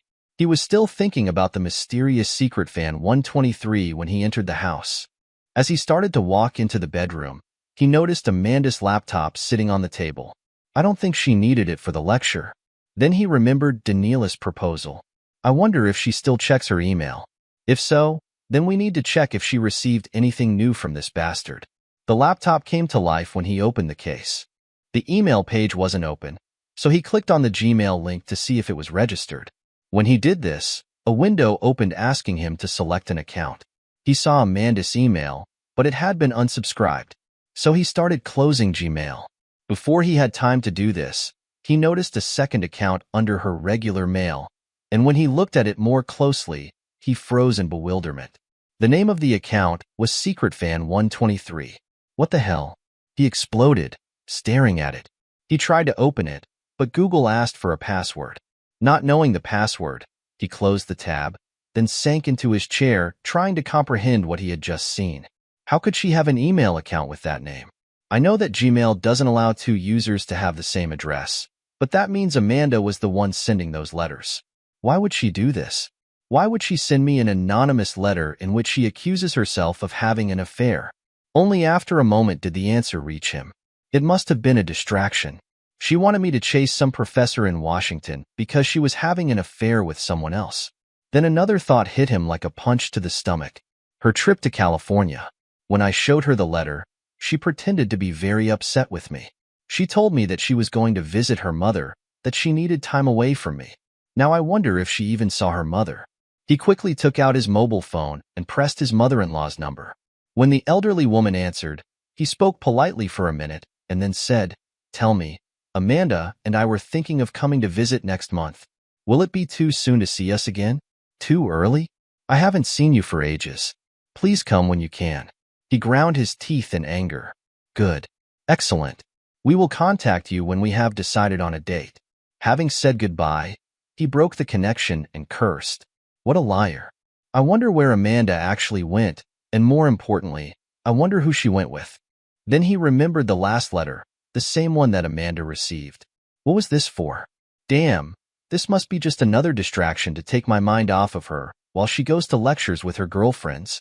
What a vile, lying woman. It made him wonder what she wore when she went out for the evening. He hurried back to the bedroom and began sorting through his wife's underwear. It was difficult for him to remember everything about Amanda, and he had almost given up, but a sudden suspicion gripped him, and he returned to check one more item, a garter belt. It was absent. Angrily, he looked for a suitable bra and panties, but they were gone too. Went out for dinner with some girlfriends, huh? He put everything back and returned to the kitchen table to think. So you love sabotage and deception? Well, two can play this game. When Amanda returned home after midnight, he was still seething but pretended to be asleep when she tiptoed into the bedroom. When he heard the shower turn on, he did everything he could not to stand up and confront her. Who would have thought that going to lectures would be such a sweaty job? He thought bitterly. The next morning, David got up very early and left for work before Amanda even woke up. Next to the coffee pot, he left a note for his wife. "I hope you enjoyed yesterday's lecture. I had to leave early for a meeting at work and I might be late today, so don't wait for me." For David, it was indeed a busy day, but his meetings were not with clients or suppliers. During lunch, he did a little shopping and then headed home with some of his purchases to do a few preparations. After that, he went to 2 more meetings, which took up the entire afternoon. When he finished, he went to dinner and a movie to kill time. Amanda was already asleep when he climbed into bed, trying not to wake her. However, when she woke up the next morning, she found her husband waiting for her. "I thought you had left for work a long time ago, honey," she said, gratefully accepting the cup of coffee he handed her. "I wanted to make sure to see you this morning because I have a flight to Detroit at noon. They'll be out for a few days generating leads. This is something new. You don't have to travel so often. So when do you think you'll be back?" "Not until Friday evening. And if everything goes well, I can only leave there on Saturday morning. Can you cope here while I'm gone?" She gave him a bright smile. "Don't worry about me. I'm sure I can find something to do while you're gone." "Fine. Just remember to stay away from our good friend while I'm gone." Her face darkened. "It's not funny, David. Sorry." You're right, it's not funny. He then waved his hand at her, picked up his suitcase, and headed toward the car. He frowned as he pulled out of the driveway. She didn't even notice that I didn't say I love you. I bet she's already making plans to meet her lover again. Now I just need a little distraction to make sure her meeting takes place here at home. Instead of going to the airport, David left his office at lunchtime and went to the university parking lot off campus. He walked briskly toward the School of Business. He had shed his usual sports jacket and slacks and was now wearing jeans and a sweatshirt. He had a cheap backpack slung over his shoulder. Without raising his head, he headed to the reading room of the business school library. The few students there did not pay any attention to him as he casually walked behind the rack of periodicals. Once he was out of sight, he pulled out a string of the largest firecrackers he could buy, lit the extra-long fuse attached to them, and tossed them into a metal container for disposal. He then casually walked to the nearest door, propped it open with his backpack, and walked out. Once outside, he took out the phone he had purchased the day before and called campus security. "Come quickly, they're shooting at the business school," he shouted excitedly when his call was answered. "I think there may be several of them. They're still shooting." He then turned the receiver toward the library, and within seconds, a series of fireworks began. He cut the connection and hurried across campus to his car as sirens blared and people began running in all directions. He was parked in his neighborhood and watching from his spot when, an hour later, he saw his wife's car pull into their driveway. Then a second car pulled up behind her, and a male figure appeared. "In times of danger, there is no place like home," David muttered, grinning sadly. He then got into his car and drove to the motel where he had booked a room. Late that evening, he drove around his neighborhood one more time to make sure the second car was still in his driveway. Then he returned to his room and tried to get some sleep. When the adulterous couple left the house the next morning, they were surprised to find David leaning against the stranger's car door. "God, Robert, this is my husband," Amanda gasped when she recognized him. "I thought you were in Detroit," she stammered and then caught herself, realizing how it sounded. "Darling, everything is not as it seems. Robert just came by to—" "Just stop, Amanda. Every time you open your mouth, you are only lying. I don't want to hear it anymore." He bared his teeth and gestured at the two of them. "That's exactly what it sounds like. I know you both spent the night here, and I have a record of everything you said and did together. So stop talking and listen." He grabbed the manila envelope tucked under his arm and handed it to her. "I am filing for divorce on the grounds of adultery. Inside you will find the name and number of my lawyer. Find yourself a lawyer and ask him to contact mine. But don't try to contact me because after what you did, I don't intend to see or talk to you anymore." "No, honey, don't say that. It was just a one-time mistake. We can work things out, I promise." "I said stop lying," he growled. "This is not a one-time incident. You have been having fun with him for several weeks, and it definitely wasn't a mistake. You planned everything in advance.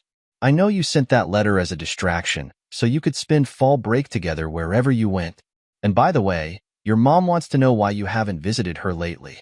I guess you were so wrapped up in that piece of crap," he gestured at the sullen man, "that you didn't even go see her." He paused to turn his attention to Amanda's lover. "Oh yes, that reminds me." David quickly took out his cell phone and took several pictures of the shocked man. When he realized what was happening, Robert growled, clenched his fists, and took a threatening step toward David. David immediately reached into his jacket pocket and extended his hand far enough to show the handle of the gun. Oh, he said calmly. "I wouldn't do this if I were you. I have no intention of ruining my life by killing you, but I will be glad if you give me a chance to shoot you in self-defense."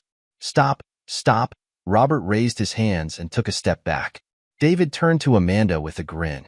"Looks like your boyfriend is a lover, not a fighter." Then his voice became cold and hard. "Take everything you need from the house and then get out, Amanda. Don't be here when I get back. I wasn't kidding when I said I never wanted to see you again." "David, please," she wailed. "I never wanted it to be this way." He ignored her and walked to his car as she sat down on the driveway and began sobbing into her hands. On the way to his office, David stopped at a dumpster and threw away his phone along with the toy gun he had been keeping in his pocket. "I'm very glad that these things look so realistic," he grinned mercilessly. Returning to his desk, David used his cell phone to send an email containing one of the photos he had taken. To his surprise, he received a call back a few minutes later. "This is Dr. Stevens. Did you just email me a photo?" "Dr. Stevens, forgive me for intruding on you again, but do you happen to recognize the man in the photograph? I think his name is Robert. Is the woman standing next to him your wife?" "I'm afraid my ex-wife. Very beautiful woman. I think she was in one of my classes last year." As for the man next to her, I actually recognize him. His name is Robert Chambers. It so happens that he is one of my dissertation students. "Robert Chambers, good to hear. Doctor, I'm afraid I have a score to settle with your Mr. Chambers. So he was the serpent who stained your Garden of Eden?" "Yes, in a way, but I'm afraid that my Eve was far from innocent." "I understand. Very interesting.